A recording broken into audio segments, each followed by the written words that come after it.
आप सभी को नमस्कार। आज इस ऑनलाइन 26वीं बुधवार की क्लास में आप सभी का स्वागत है। आप सभी थेरेपिस्ट का और संस्थान से जुड़े हुए सभी सम्माननीय सदस्यों का, WEC के सभी सदस्यों का, एपेक्स कमेटी के सभी सदस्यों का स्वागत, अभिनंदन है। संस्थान के संस्थापक सदस्य श्री श्याम सुंदर सराफ सर भी जुड़े हैं। आपको भी सर बहुत बहुत नमस्कार। और यह बुधवार की क्लास लंबे वर्षों से प्रयागराज संस्थान में ऑफलाइन फिजिकली चलती थी और जिसे हमारे प्रेरणा स्रोत आदरणीय श्री MP खेमका सर और वर्तमान अध्यक्ष आदरणीय Shri JP Agarwal sir classes लेते थे, जो सभी एक्यूप्रेशर थेरेपिस्ट के लिए काफी उपयोगी रहती थी। और जो भी संस्थान के द्वारा नया रिसर्च होता था वो सब कुछ इस क्लास के माध्यम से, साप्ताहिक क्लास के माध्यम से प्रत्येक बुधवार को शाम को ट्रीटमेंट कंप्लीट होने के बाद आयोजित होती थी, जो सबके लिए लाभप्रद थी।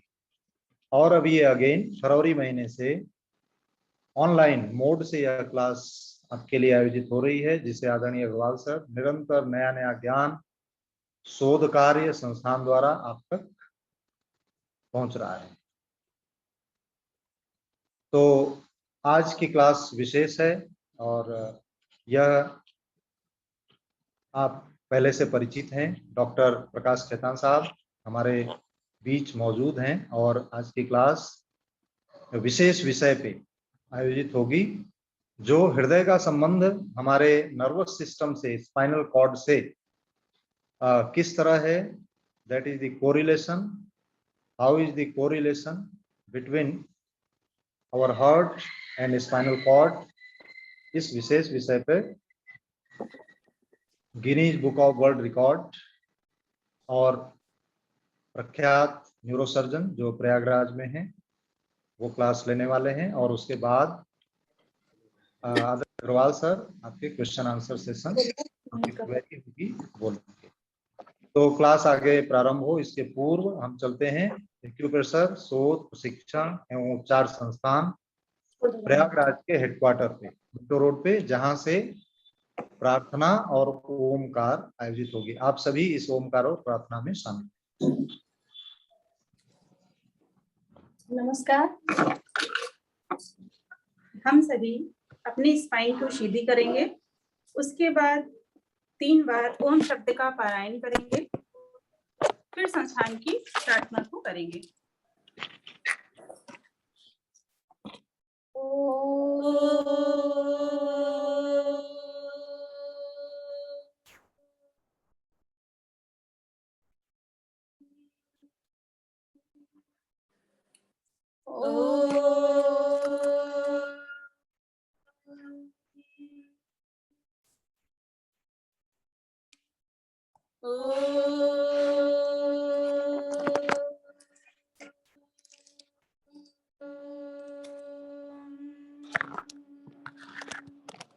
वह शक्ति हमें दो दयालु दे, कर्तव्य मार्ग पर डट जावे, पर सेवा पर उपकार में हम निज जीवन सफल बना जावे।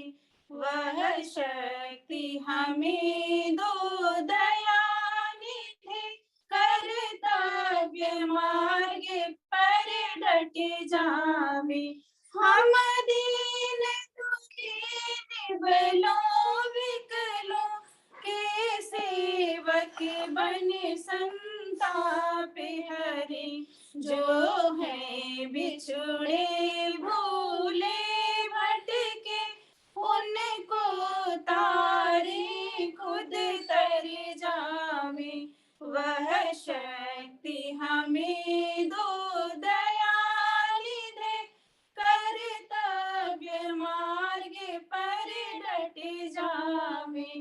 छल द्वेष दंभ पाखंड छोड़, बुराई से निस दिन दूर रहे, जीवन हो शुद्ध सरल अपना, सुचि प्रेम सुधार से बरसावे, वह शक्ति हमें दो दयालु है, कर्तव्य मार्ग पर डट जावे, निज आने माने मर्यादा का, प्रभु ध्यान रहे अभिमान रहे, जिस देव भूमि में जन्म लिया, बलिदान उसी पर हो जावे, वह शक्ति हमें दो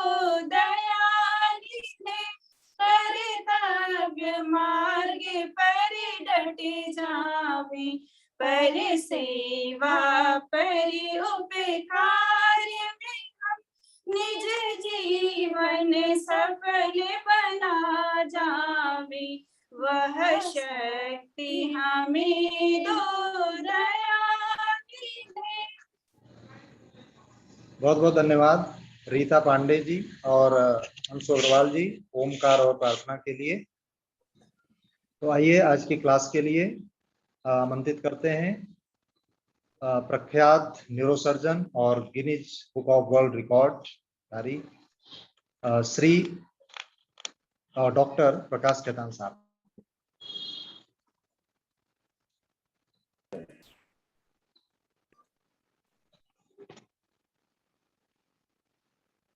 आवाज नहीं आ रही।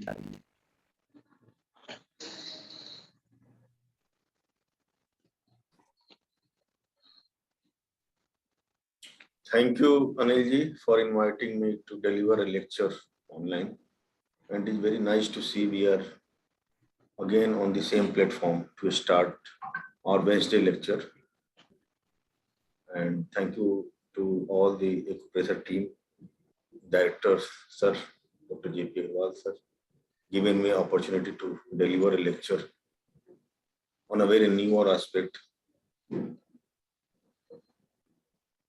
innervation and nervous system correlation of heart. First, we would like to discuss with you what is the position of heart. Generally, heart is situated on the left side. We all know it. If it is situated on the right side, then we call it dextrocardia. Heart is situated dextrocardia. If it is on right side, then we call it dextrocardia. There are various congenital anomalies, जैसे patent ductus arteriosus, single atrium, 3 chambers. Usually our heart has 4 chambers, 2 atria and 2 ventricle. But in the course of evolution, we have started with the 2 chambers, like in the fish. In vertebrates, we have in course of evolution, it started from fish, in which 2 chambers, then in reptiles and frogs, 3 chambers, and gradually it is converted into 4 chambers in birds and mammals. Being a mammal, we have a 4. एक second sir, मैं आपसे निवेदन और स्वागत करूंगा। Sir, मैं JP Agarwal बोल रहा हूँ। सर, आपका हृदय से सभी पार्टिसिपेंट्स की तरफ से स्वागत है। 3 चैनल पे हैं, नेशनल चैनल जिसमें ऑलरेडी Q400 जुड़ चुके हैं, और फेसबुक और यूट्यूब पे, और सब हमने अवसर नहीं दिया। ये हमारे लिए स्वयं अवसर है कि आपने इतने व्यस्तम समय से, मैं जानता हूं कि आप घर में भी किसी से बात नहीं कर पाते, पूरी भीड़ लगी रहती है, और उसमें से जो आप समय दे रहे हैं, और ऐसे विषय पे जो कि इंटीग्रेटिव अप्रोच के लिए, और आप जैसे सेलिब्रिटी के लिए हमारे पास शब्द नहीं है कि मैं आपके लिए कुछ कह सकूं। एक अंत में निवेदन यह है कि इसमें हिंदी अंग्रेजी में अगर मिक्स करके आप अपना व्याख्यान देंगे तो हमारे सभी साथियों के लिए। हिंदी में बोले सर? नहीं, मिक्स करके, मिक्स कर सभी जी। बहुत बहुत बेसिकली आभार जो आपका। और हमारे हार्ट की पोजीशन होती है वो लेफ्ट साइड में होती है। वी ऑल नो कि जब भी कोई दिक्कत होती है तो हम लोग लेफ्ट साइड को हार्ट को टच करते हैं। Once in some congenital anomaly from birth, it is situated in the right side. In many cases we have seen it is situated on the right side. We called it dextrocardia. And in some time during embryology, development of fetus in mother's womb, माँ के गर्भ में जब बच्चा पलता है तो कभी कभी सारे ऑर्गन्स जो लेफ्ट के ऑर्गन होते हैं वो राइट में चले जाते हैं, वो साइटस इनवर्सस बोलते हैं, माने पूरी पोजीशन ही डिफरेंट हो जाए। उस समय अगर आप हार्ट की बीट को फील करेंगे या कोई मरमर देखने का प्रयास करेंगे, कोई सिस्टोलिक मरमर, डायस्टोलिक मरमर या पैनसिस्टोलिक मरमर, तो वो आपको लेफ्ट साइड में नहीं सुनाई देगी। वो एक सिंपल ऑस्कल्टेशन से आपको ये पता चल जाता है कि हार्ट राइट साइड में है। वो तो बहुत कम केसेज में होते हैं। तो पहले हम ये देखेंगे कि हार्ट की पोजीशन कहाँ है शरीर में। Normally, I am not talking about the variant, normal variant, normally ये लेफ्ट साइड में होता है और ये कुछ पर्टिकुलर इंटरकॉस्टल स्पेस में होता है। Just see, I am showing the diagram. It is starting on the left side, it is sternum, just see it. If you have to operate heart, so you have to cut this sternum from here, manubrium sterni, to the body of the, we cut body of the sternum and go below it and we cut it, and then we open the heart. Heart is situated just behind the sternum. You see the sternum is a very solid structure. We cut it with the saw, very heavy saw, and then we reach to the heart. Just see, it is started at second intercostal space. We have a very important role of second intercostal space. There is a very significant anatomical changes in the body at the level of second intercostal space. Simultaneously, it has also, heart is also started here, and just see the position of the heart. This is the position of the heart. It is very significant. It has a very, sir, इसका एक बहुत महत्वपूर्ण योगदान होता है sir ये position जानने का। क्यों? क्योंकि जब कभी कोई कार्डियक अरेस्ट होता है या कभी आपको इंट्रा कार्डियक एड्रेनालिन देनी होती है तो आपको ये मालूम होना चाहिए कि हार्ट की पोजीशन क्या है, कहाँ है। रिसेंटली फ्यू डेज बैक हम लोग एक मेनिंजोमा किए थे सर ऑपरेट। बहुत बड़ा मेनिंजोमा था, फ्रंटो टेम्पोरोपेराइटल। तो मेनिंजोमा करने के बाद थोड़ी सी उसको बाद में दिक्कत हुई तो उसको रीडू सर्जरी करनी पड़ी। जब दोबारा हम लोगों ने सर्जरी की तो यहाँ पे सब क्लेविन वेन में एक सेंट्रल लाइन हम लोग डालते हैं सर, सेंट्रल लाइन यहाँ डली हुई थी। तो यहाँ से जब बेहोशी की दवा दी गई तो वो सीधे हार्ट में गई और बच्चे का अरेस्ट हो गया सर ओटी में। And he was pulseless, BP less, और फॉर्चुनेटली हम लोग ट्यूब डाल रखे थे, नेजोटेकल इंट्यूबेशन कर रखे थे। तो हम 5-6 लोग थे ओटी में। हम लोगों ने इसी पोजीशन पे उसे बहुत कार्डियक मसाज तो आप जानते होंगे करने का प्रयास किया, लेकिन वो रिवाइव नहीं हुआ। एक समय लगा कि हम लोग उसको खो दिए। तो हम लोग के पास एक आखिरी विकल्प होता है जब हम इंट्राकार्डियक एड्रेनालिन देते हैं। इंट्राकार्डियक एड्रेनालिन हम इंटरकोस्टल स्पेस में देते हैं। इट इज एनाटॉमिकल लैंडमार्क, आपको मालूम होना चाहिए, ये बहुत इंपॉर्टेंट लैंडमार्क होता है। जैसे हम लोगों ने इंट्राकार्डियक एड्रेनालिन दिया, देने के बाद फिर उसको कार्डियक मसाज किया, वो बच्चा सौभाग्य से रिवाइव हो गया। तो you have to know what is the position of heart in your body. It has exact anatomical location and an anatomical landmark. It started from certain intercostal space. It lies over the diaphragm and it just crosses the sternum on the right side. You have to put the injection here in second intercostal space, or in some cases in fifth intercostal space. When heart goes in asystole, means if patient get cardiac arrest in which heart is not pumping, then it is very difficult to give the intracardiac adrenaline because the position is changed. So therefore, it is very important in case of our knowledge before starting anything about the heart. We should know the position of the heart and what is the abnormalities of the heart. We should also know what is cyanosis, why the cyanosis developed from here, what is purified blood, what is unpurified blood. how what heart developed, और इन उत्पत्ति के दौरान, मानव की उत्पत्ति के दौरान जो हम मैमल्स में हैं, होमो सैपियंस हैं, उनमें हार्ट 4 चैम्बर कैसे हुआ। आप अभी भी मछलियों में अगर देखिएगा, जो वर्टिब्रेट्स होते हैं उनमें 2 चैम्बर के हार्ट्स होते हैं। फ्रॉग्स में, रेप्टाइल, सांप में, मगरमच्छ में, इन सब में आपको 3 चैम्बर के हार्ट होते हैं, जबकि बर्ड्स में और मैमल्स में ये 4 चैम्बर के हार्ट होते हैं। तो 4 चैम्बर का मतलब 2 आर्टरी और 2 वेंट्रिकल। अब now the main question and main topic allotted by sir to me to deliver a lecture on the what is the role of pain. Is it having a independent control body? Is it separated from brain? Since we have introduced pacemaker few years back, we have introduced pacemaker.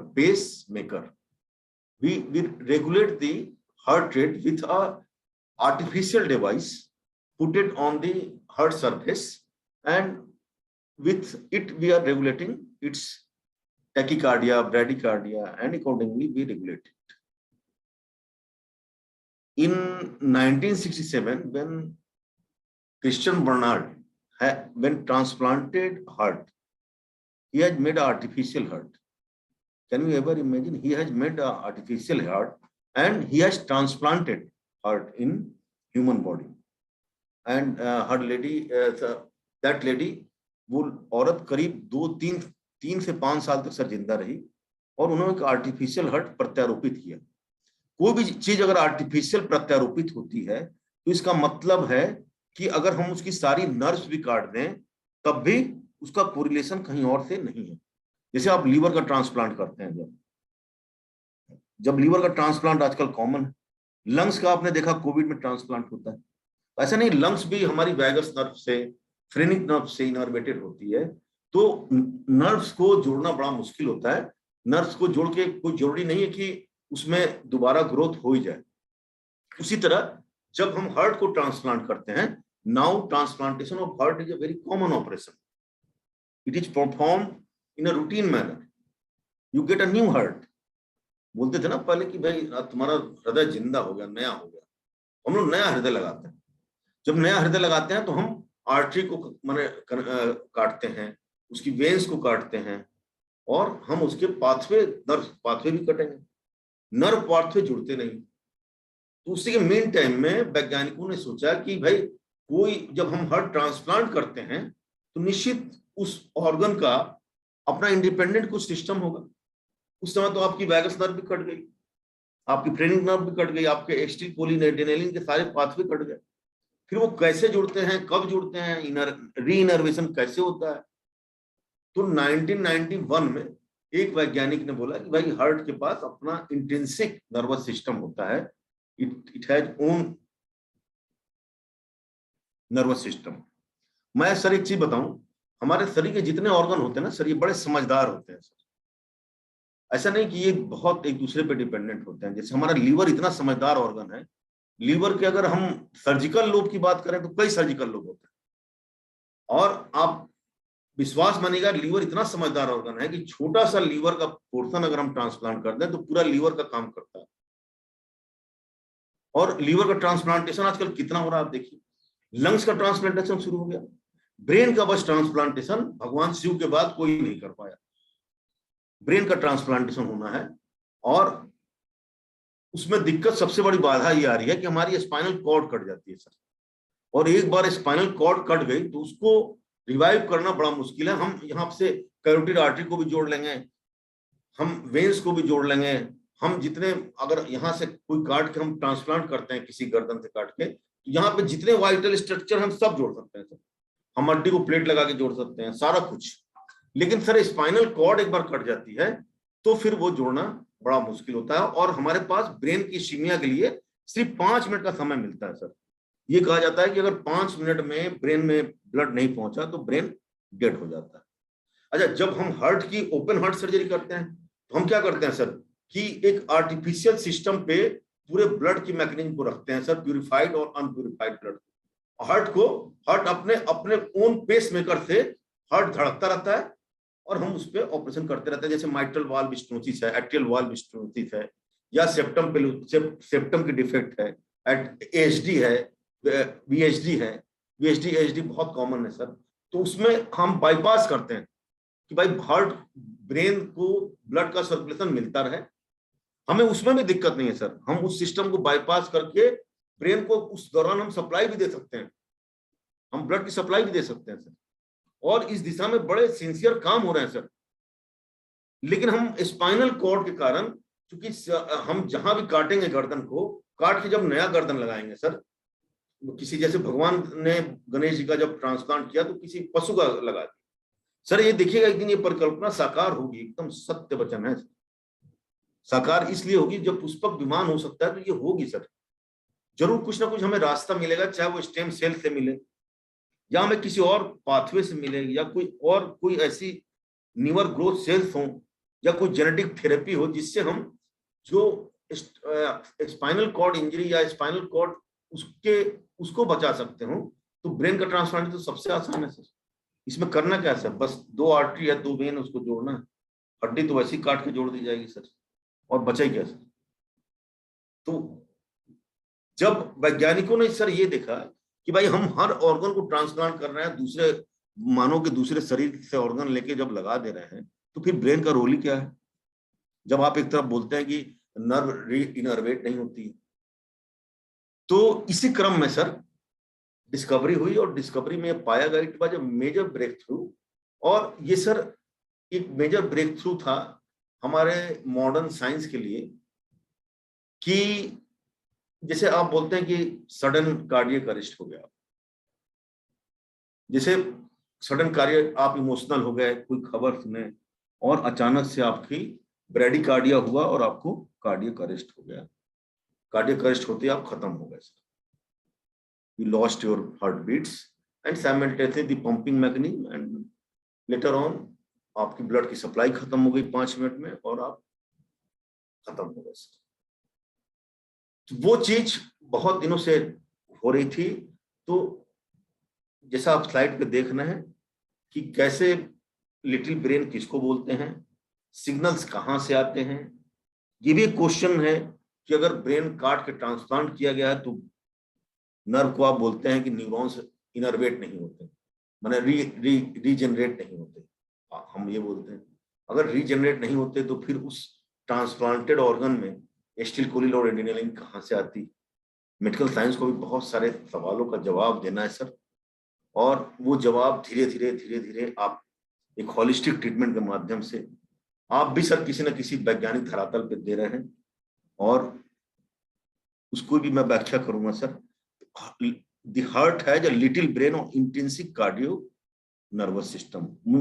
मैं समझ रहा हूं कि आपको अब इस बात में दिलचस्पी आने लगी होगी कि हाँ भाई, हार्ट का एक अपना ओन मैकेनिज्म है। It has its own nervous system, it has its own pacemaker, it has its own regulatory capacity। and जैसे रामधारी सिंह दिनकर बोलते हैं, जब कर्ण रश्मि रथ में जब कर्ण के बारे में बोलते हैं कि दुर्योधन हृदय से दे न सका, 5 ग्राम भी ले न सका, जो पांडव मांग रहे थे 5 ग्राम को, तो हृदय की व्याख्या ना सर हमारे साहित्यकारों ने हार्ट और ब्रेन और हृदय को एक अलग अलग माना। तुमने हृदय में बसा लिया भाई, तुमने दिमाग में नहीं बसाया, तुमने हृदय में बसा लिया। तो ये जो पौराणिक चीजें थी सर, अगर कुछ बोला गया तो उसका कुछ मतलब है सर। उसी मतलब की व्याख्या आर्मोर साहब ने 1991 में की कि हार्ट को ब्रेन से कोई मतलब नहीं है और इसका अपना इंट्रिंसिक सिस्टम है जो ब्रेन को कोऑर्डिनेट करके काम करता है। नाउ सी दी नेक्स्ट स्लाइड। आगे की रिसर्च सर, जैसे हम लोग पेन पाथवे देखते हैं तो lateral spinothalamic track, ventral spinothalamic track, जो हमारे पेन के पाथवे होते हैं जो ब्रेन में जाते हैं थैलेमस में, वो हमारे पेन के पाथवे होते हैं, सेंसरी पाथवे होते हैं। हमारे सेंसरी पाथवे को उन्होंने डिमॉन्स्ट्रेट किया कि भाई पेन का परसेप्शन बगैर सेंसरी पाथवे के नहीं हो सकता, बगैर रिसेप्टर्स के नहीं हो सकता। लेकिन फिर इन्होंने बोला कि भाई नहीं, अलग चीज है भाई, पेन एक इंडिपेंडेंट हार्ट से जनरेट हो सकता है। जब आप इसको लिटिल ब्रेन बोल रहे हैं, and you are also saying it is not just a pump, ये कोई पंप नहीं है, ये एक अपने आप में एक होल इंडिपेंडेंट सिस्टम है जो आपके इमोशंस को, आपके कॉग्निटिव बिहेवियर को, आपके सब चीजों को कोरिलेट करके आपकी हार्ट बीट को बढ़ाता घटाता है। इसी से सर ईसीजी का फिर निर्माण हुआ। Depolarisation, polarisation sir, PQRS complex आए सर, T वेव्स आए, फिर सर SA नोड आया, साइनोएट्रियल नोड। जब सर साइनोएट्रियल नोड की डिस्कवरी हुई तो वहां देखा गया कि that is a bunch of nerves there. फिर वो देखा गया कि भाई अगर उसको हम स्टिमुलेट करते हैं तो ये तो जैसे हम स्टिमुलेट करते हैं वैसे हार्ट रेट बढ़ता है, घटता है, एरिथमियाज होने लगते हैं हार्ट में। तो सर वहां से शुरुआत हुई कि ये मानने की कि हार्ट एक इंडिपेंडेंट ऑर्गन है और ये भी कुछ दिमाग रखता है। ये हमारे दूसरे दिमाग पे बहुत डिपेंडेंट नहीं होता, इसका अपना भी दिमाग। ज्यादा सोचने पे, सब चीज पे हार्ट की पल्स रेट कोई जरूरी नहीं है कि जब दिमाग पे जाए इम्पल्स तभी उसकी पल्स रेट घटे। तो नाउ हार्ट इज प्रोबेबली अ की मॉडरेटर ऑफ पेन। तो ये सर पूरी व्याख्या ही चेंज हो गई। कॉर्टिकोस्पाइनल ट्रैक्ट जो हमारे फाइबर्स को नीचे आके हमें चलाते हैं, lateral spinothalamic tract, ventral spinothalamic tract. Now we are seeing the different feedback techniques. Just see, it is very interesting, sir. Now see heart-brain communication. As you see, the medulla oblongata, brainstem have three parts: midbrain, pons, and medulla. Medulla makes the fourth ventricle of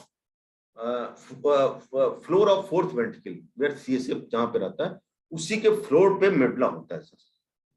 तो sir तो बिना operation के tumour की surgery करते हैं और sir ज्यादा successful हैं इस जंक्शन पे।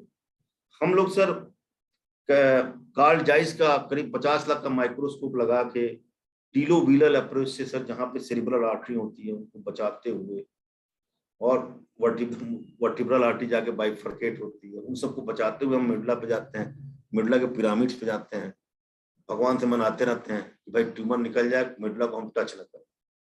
हमारे सर हैं JP अग्रवाल सर, जिन्होंने मेडुला ऑब्लोंगेटा के लड़के को कैसे ठीक किया 2012 से। मैं एक तरह से उनका भक्त हो गया सर। और आज मैंने अनायास ही जब मैं मेडुला पे पहुंचता हूँ या मेडुला की बात करता हूँ मुझे वो लड़का याद आ जाता है। एक सर चिकित्सा विज्ञान के लिए चमत्कार है कि कैसे जिस ट्यूमर को हम नहीं निकाल पाते और जो हम सोचते हैं कि इनऑपरेबल है, अगर वो बच्चा आज भी जिंदा है तो ये बड़े डिस्कशन का, it is a topic of discussion, it is a topic of challenge to whole world sir,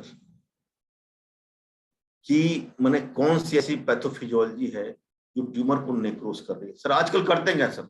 sir मैं इस विषय में आपको बोलना चाहूंगा, आजकल थ्रोम्बोएम्बोलाइजेशन करते हैं सर।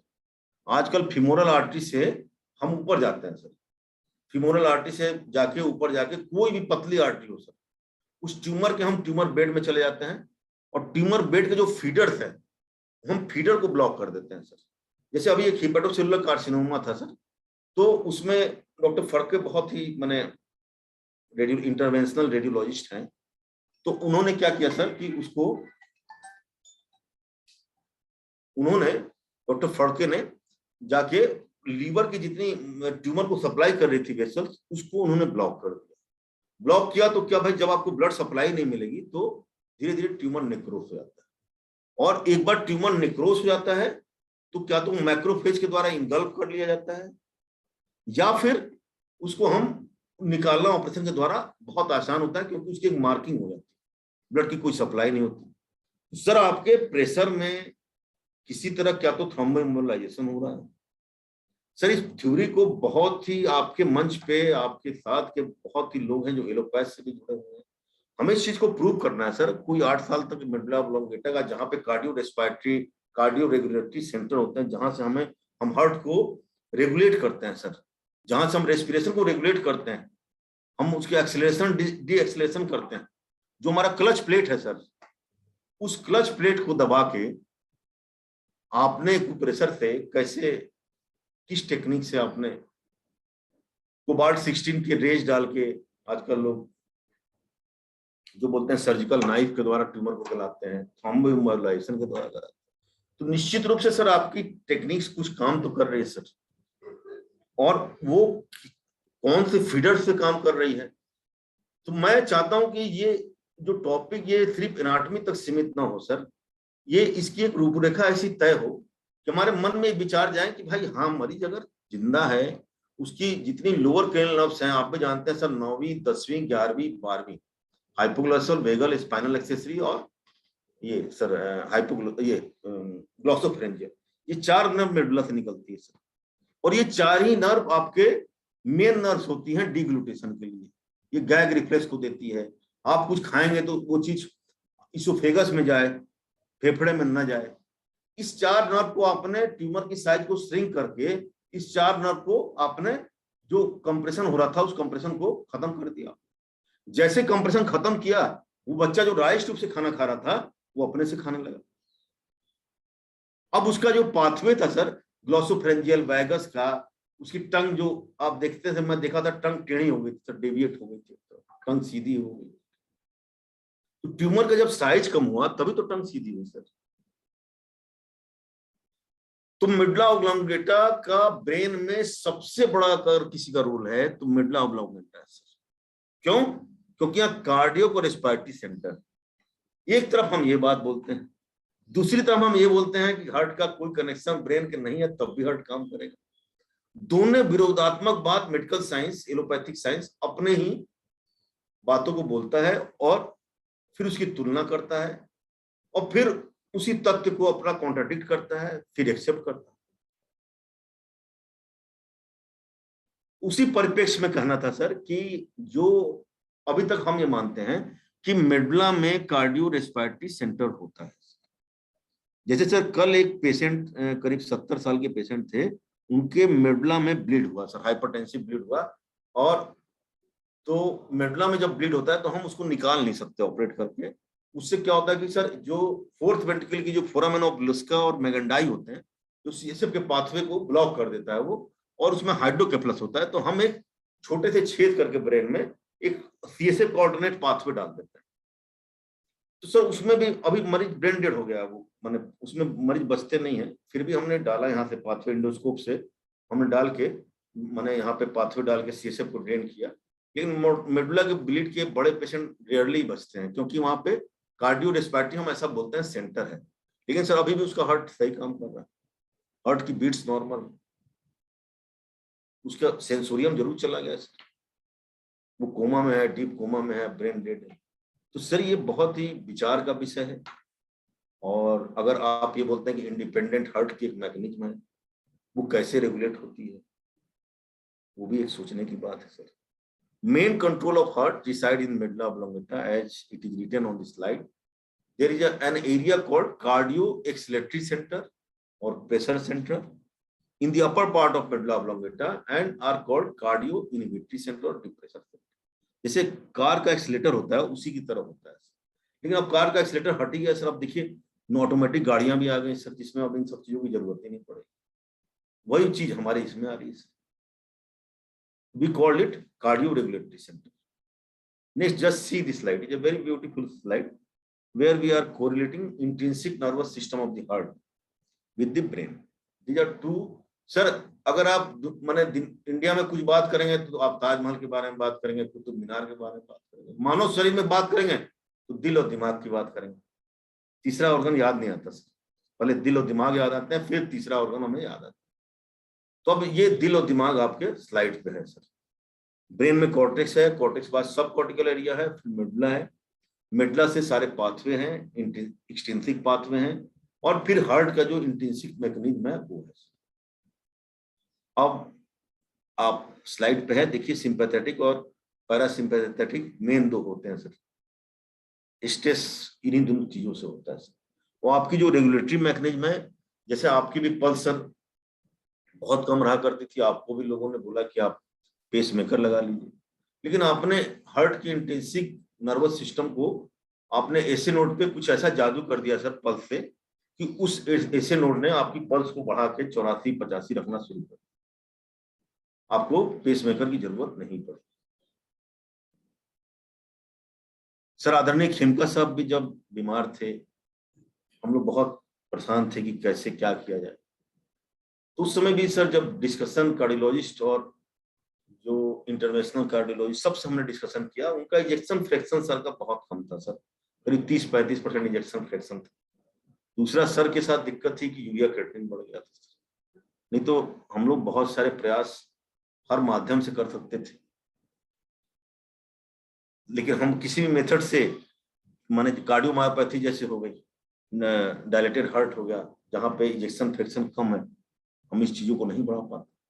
हमने कई बार आपके मुख से सुना है कि हम इजेक्शन फ्रैक्शन बढ़ाते हैं। मेरा सर आपकी थ्योरी में पूर्ण विश्वास है और मुझे लगता है ये आपकी थ्योरी पूर्ण सत्य है। ये 2012 से मैंने बहुत केसेस देखे हैं और हमारा सर दुर्भाग्य है कि हम समय न निकाल के, अगर हम सेंटर में 1 घंटा भी रोज आए तो निश्चित रूप से आपके पास ऐसे कर्मठ लोग हैं सर यहाँ पे कि एक नए चीज की जन्म हो सर, नए पद्धति का जन्म हो। आपने ब्रेन पे इतना बढ़िया काम किया है सर। मैं देखता था सर आप इतनी मेहनत करते थे कि मैं हतप्रद होकर सर मुंह खोल के देखता था जब मैं आपके लेक्चर सुनता था। आप बोलते थे कि ये देखिए पैरावेंट्रिकुलर ल्यूसेंसी है, यहाँ के ये पाथवे हैं, सीसे पैसे गवर्न होता है, ये ऐसे गवर्न होता है। जब सर आप इस हद तक बोलेंगे तो सामने वाला विश्वास नहीं करने की उसकी कुछ रह ही नहीं जाता सर। और जब आप माने ये बोलते हैं कि भाई मेरी पल्स खुद की 30-32 थी और उसको बढ़ा के सब जानते हैं सर 84-85 हो गई, तो निश्चित रूप से आपने कुछ ऐसे नोड पे, एबी नोड पे कुछ ना कुछ तो किया ही सर। हार्ट के इंट्रिंसिक नर्वस सिस्टम को अपने एक्यूप्रेशर, मैग्नेट, कलर थेरेपी, जो भी सर एक पाथवे है पैथोफिजियोलॉजी सर, उसके द्वारा इसको अपने रेगुलेट तो किया ही सर। उससे हम आज साइंटिफिक ढंग से धरातल पे उसी की व्याख्या कर रहे हैं सर। एक तरफ ब्रेन है, एक तरफ हार्ट है।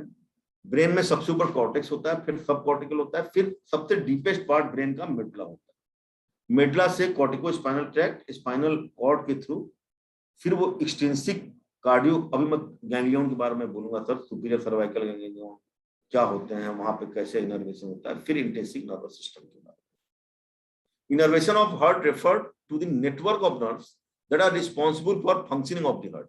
Heart is innervated by sympathetic and parasympathetic fibers. Sir कछुआ ना सर 150 साल जीता है सर। क्यों? कि कछुए को देखते होंगे सर कभी उत्तेजित नहीं होता सर, सांस भी बड़ी धीरे धीरे लेता है सर। वो 1 मिनट में ज्यादा 3, किसी मजाल नहीं है कि उसको 3 से ज्यादा सांस दिलवा दे। आप उत्तेजित करके ना, हम लोग तो सर 32-33 सांस तक पहुंच जाते हैं। हार्ट रेट को बढ़ा के 150 तक हमें कोई आए कुछ बोल दे, हम इतना उत्तेजित हो जाते हैं कि हार्ट रेट ऐसे नोट को इतना बढ़िया से बोलते हैं कि लो चलो हमारे अनुसार चलो।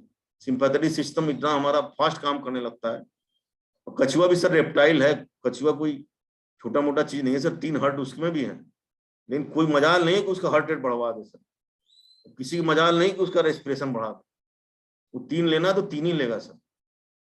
हम लोगों ने खरगोश से कछुए की कहानी सुनी थी सर, वो बेचारा निरंतर चलता रहा, बैठा उठा नहीं सर।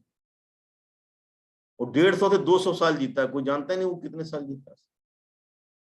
हमारे पेड़ पौधे सर, क्या पेड़ पौधे सर आप समझते हैं उनमें ब्रेन नहीं होता सर? सर पेड़ पौधों में जो ब्रेन होता है ना सर, कहीं नहीं होता हुआ सर। वो हमारी, जैसे हम पहले मैगजीन्स में पढ़ते थे ना, अंतरिक्ष में तीसरे ग्रह के प्राणी होते हैं, वो आके अपना छोटा सा मैग्नेट आपके दिमाग पे चिपका दिया, पूरा तंत्र आपका बिल्डिंग का ले लिए। कोरोना क्या कर रहा है सर? कोरोना ये तो कर रहा है। कोरोना एक आरएनए वायरस है। मैं थोड़ा सा इतर जा रहा हूँ लेकिन जानना जरूरी है, कोरोना कर क्या रहा है? कोरोना एक आरएनए वायरस है और जेनेटिक मटेरियल 2 ही होते हैं, या तो आरएनए होगा नहीं तो डीएनए होगा। कोई भी सिंगल वायरस में आरएनए वायरस, क्या तो वो आरएनए होगा नहीं तो डीएनए होगा। अब आरएनए वायरस की सर सबसे बड़ी दुर्भाग्य ये है कि आरएनए वायरस का अभी तो कोई वैक्सीन बनी नहीं, क्योंकि आरएनए जो होता है वो हीट लेवाइल होता है। 1987 में जब एचआईवी का पहला केस अफ्रीका में आया, ये एचआईवी है सर, आपको इबोला वायरस है, जीका वायरस है, डेंगू है सर, कोरोना वायरस है, फ्लेवी वायरस है। ये 6 वायरस आपको सिर्फ आरएनए वायरस पर आज तक कोई वैक्सीन काम ही नहीं की सर। आप डेंगू की देखे हुए कितनी महामारी फैली थी, वैक्सीन लोगों ने ट्राई किया सर, वैक्सीन फेल हो गई। जीका वायरस पे, इबोला वायरस पे WHO ने वैक्सीन का ट्रायल किया, वैक्सीन फेल हो गई। अब मुझे ये नहीं समझ में आ रहा सर, ये कोरोना वायरस पे कैसे दावा कर रहे हैं कि ये वैक्सीन हमारी 100% श्योर है सर। आपने कोरोना पीरियड में, पैंडेमिक में बहुत लोगों की जान बचाई सर, उनमें मैं भी एक गवाह हूं सर। आपने सुप्रीम कोर्ट के जजों तक की जान बचाई सर। मुझे किसी का उदाहरण देना नहीं, मैं खुद साक्षी हूं इस बात। जब आदमी के पास कुछ बचता ही नहीं है तो सर, और आप कुछ ऐसी चीज बता देते हैं, पता नहीं ऑक्सीजन लेवल कैसे बढ़ जाता है सर। अब सर हमारी परसों एक सेमिनार था, उसमें हम थर्ड वेव के बारे में बात कर रहे थे कि थर्ड वेव क्यों खतरनाक होगी। सर सरकार ने ऑक्सीजन सिलेंडर उपलब्ध करा दिया, बहुत सरकार आज खुश है कि हम सब जगह ऑक्सीजन के प्लांट कर दिए, अब ऑक्सीजन की कमी नहीं होने पाए। आपका वायरस आपसे ज्यादा चालाक है सर, उसमें हर वक्त म्यूटेशन होता है। देखिए कितना चालाक है सर। हम लोग होमो सैपियंस बोलते हैं अपने आप को, दुनिया की सबसे विकसित प्रजाति। सर हमारी प्रजाति सबसे रद्दी प्रजाति है सर। सिंपैथेटिक पाथवे से टैकीकार्डिया बढ़ा के हम अपने हार्ट को बर्बाद कर लेते हैं। इस कोरोना को देखिए सर आप, ये जैसे ही आपके सेल में घुसता है, ये रिवर्स ट्रांसक्रिप्टेज एंजाइम्स के द्वारा डीएनए की पूरी मैकेनिज्म अपने पास ले लेता है सर। पूरे आपके बॉडी के रेगुलेटरी सिस्टम पे कब्जा कर लिया उसने, डीएनए को कब्जा करके फिर उसको रिवर्स ट्रांसक्रिप्टेज एंजाइम से अपने अनुसार बोलता है, लो तुम्हारा बेसल मेटाबॉलिक रेट ये होगा, तुम्हारे में ये कीमो रिसेप्टर निकलेंगे, तुम्हारे में ये केमिकल निकलेंगे। क्या कर पा रहे हैं सर? तो सर परसों हम लोग 150 से 200 बड़े संभ्रांत और बड़े चिकित्सक बैठे, हम लोग इसी बात पे डिस्कस कर रहे थे कि थर्ड वे में क्या हो रहा है कि सर डेंगू का जो वायरस है, फ्लैवी वायरस और कोरोना वायरस, ये क्लब हो रहे हैं सर। जब वो क्लब होंगे तो प्लेटलेट की कमी आएगी सर। ये डिसऑर्डर जब होगा तो प्लेटलेट की कमी आएगी। क्या आप प्लेटलेट दे पाएंगे सर? इतना आप तैयार हैं उसके लिए? संभव ही नहीं है सर। मेडिकल साइंस क्या किसी सरकार के लिए संभव ही नहीं है। वो ऑक्सीजन से इतर होगा सर। उसने अपने आप को चेंज कर लिया सर, मानो अपने आप को चेंज नहीं किया सर। सर एक कॉम्पिटिटिव इनहिबिशन की थ्योरी होती है कि अगर दुनिया में इंट्रा स्पेसिफिक कंपटीशन होता है सर, इंट्रा स्पेसिफिक मतलब सेम स्पीसीज, बोलते हैं ना सर कि आप आपस के लोग ही सबसे बड़े दुश्मन होते हैं। इंट्रा स्पेसिफिक पे ही चार्ल्स डार्विन ने बहुत स्ट्रेस दिया था सर। उसने पूरा जब विश्व का भ्रमण किया तो उन्होंने कई प्रजातियां देखी सर। उन्होंने एलिफेंट भी देखा, जिराफ भी देखा, फिर उसने देखा सबसे ज्यादा प्रतिस्पर्धा कहाँ हो रही है? जिराफ के बीच में हो रही है। क्यों हो रही है? कि भाई आपके पास सर जो पॉपुलेशन की ग्रोथ होती है दो तरह की होती है, क्या तो एक्सपोनेंशियल होती है सर, और नहीं तो वो लॉजिस्टिक ग्रोथ होती है। एक्सपोनेंशियल में होता है कि आपके पास रिसोर्सेज, फूड और आपके पास आपका घर, दोनों आपके पास पर्याप्त मात्रा में है, और उसका जो कर्व जाता है जे से पड़ जाता है डायरेक्ट सीधे। जबकि लॉजिस्टिक में क्या होता है कि सर ये सब लिमिटेड स्रोत हैं और ये एक सिग्मोइड सेपेट में खराब जो पॉपुलेशन का ग्रोथ होता है। उसी समय चार्ल्स डार्विन को बोलना पड़ा कि सर सर्वाइवल ऑफ फिटेस्ट जिसका होगा वो इस पृथ्वी पर रहेगा, और जो सर्वाइवल ऑफ फिटेस्ट का मतलब जो इस इकोसिस्टम में, इकोसिस्टम का मतलब ये हमारा जो बायोस्फीयर है sir. I am not talking about atmosphere. हम देखते हैं पब्लिक जब भी बात करती है सिर्फ एटमॉस्फेयर की बात करती है। एटमॉस्फेयर का मतलब एयर में, एटमॉस्फेयर के बाद लिथोस्फेयर होता है मतलब पृथ्वी, और फिर हाइड्रोस्फेयर होता है सर पानी। इन तीनों में मिला के जो रहने वाले एबायोटिक और बायोटिक कंपोनेंट होते हैं उसको हम बायोस्फीयर बोलते हैं। तो ये बोल रहे हैं कि पूरे बायोस्फीयर में जहां पे बायोटिक और एबायोटिक कंपोनेंट है, बायोटिक का मतलब हम लिविंग लोग हम हैं, ये आप सर पेड़ पौधे हैं, और एबायोटिक का मतलब सर जो नॉन लिविंग है, जैसे एयर है, टेम्परेचर है, वाटर है। भाई चांद पे क्या हुआ सर? चांद पे इनको सब कुछ मिल गया सर, वाटर नहीं मिल पा रहा है सर मंगल ग्रह पे। वाटर जिस दिन मिलेगा उस दिन वहां जीवन चालू हो जाएगा सर। जो पहला माइक्रोब्स बोला गया कि जीवन में, साइंस बोलता है कि जीवन की उत्पत्ति कहां से हुई? क्या हवा में हुई? नहीं, जीवन की उत्पत्ति पानी में हुई। और पानी कितना खौलता पानी सर। 100 डिग्री पे एक बैक्टीरिया ने जन्म लिया जिसको हम बोलते थे आर्की बैक्टीरिया। वो क्या था सर? वो सर्वाइवल ऑफ फिटेस्ट था। उस 100 डिग्री टेम्परेचर पे अपने आप को जिंदा रखा सर। लोग बोलते हैं कि जब आप इक्वेटर पे जाते हैं, पोल पे अपना अपना अपने ऐसे करके वो बना हुआ है, यहाँ पोल है, इधर इक्वेटर है सर। जैसे जैसे पोल पे जाएंगे आपका टेम्परेचर कम होता जाएगा सर, और आप सर पोलर वातावरण के अनुसार अपने आप को मॉडिफाई करते जाएंगे। जैसे पोलर बियर्स होते हैं, उनमें एक एलेंस लॉ होता है सर। एलेंस लॉ ये बोलता है कि माने जो हीट के लॉस के लिए ये लोग अपने पैर को छोटा कर लेते हैं सर। जो पोलर बियर्स होते हैं अपने कान को छोटे कर लेते हैं, सरफेस एरिया को छोटा कर लेते हैं। हमिंग बर्ड के बारे में बोला था कि हमिंग बर्ड वर्ल्ड की सबसे छोटी लिविंग बर्ड है सर, मैमल। वो क्या सर, उसका सरफेस एरिया बहुत बड़ा है, बर्ड भले छोटी। तो सर आप भी देखिए सर, ये सरफेस एरिया कितना कम में आप पूरे इस छोटे से सरफेस एरिया से पूरे बॉडी को आप रेगुलेट कर रहे हैं। इस थंब से आप पूरा ब्रेन को, ये सरफेस एरिया है सर। जब हमिंग बर्ड छोटी सी है सर, हमिंग बर्ड के बारे में it is smallest living mammal बोलते हैं, लेकिन उसका सरफेस एरिया बड़ा है, जिसके कारण वो अपने आप को बाहरी वातावरण से सामंजस्य बैठा लिया। तो सर इसी माने हमें अपनी, आपके पास जो वैज्ञानिक धरातल के लोग हैं, जैसे विशाल हैं, राम हैं, सर अनिल जी हैं, सर बहुत लोग हैं सर आपके पास, जो सारे लोग, उनको सर इस काम में लगना चाहिए कि सिंपैथेटिक और पैरासिम्पैथेटिक मैकेनिज्म से आपने ट्यूमर की साइज को कैसे कम कर दिया, हार्टबीट को कैसे कम कर दिया। सर जितनी चीजें हो रही हैं सर आपके द्वारा, चाहे आप ऑक्सीजन का लेवल बढ़ा रहे हैं, चाहे आप इरिटेबल बाउल सिंड्रोम ठीक कर रहे हैं, चाहे किसी की सर्वाइकल स्पॉन्डिलाइटिस ठीक कर रहे हैं, निश्चित रूप से सर आप सिंपैथेटिक पैरासिम्पैथेटिक पाथवे के द्वारा ही कर रहे हैं। ये मेरा दृढ़ निश्चय है, दृढ़ दावा है। अब ये मैं कब तक प्रूव करूंगा, कर पाऊंगा कि नहीं कर पाऊंगा, मैं नहीं जानता sir. Just see cardiac plexus, हमने ब्रैकियल प्लेक्सस के बारे में सुना होगा सर, यहाँ ब्रैकियल प्लेक्सस होती है। हमने सैक्रल प्लेक्सस के बारे में सुना है, पीछे सैक्रल प्लेक्सस होती है जो हमारे पैर को चलाती है।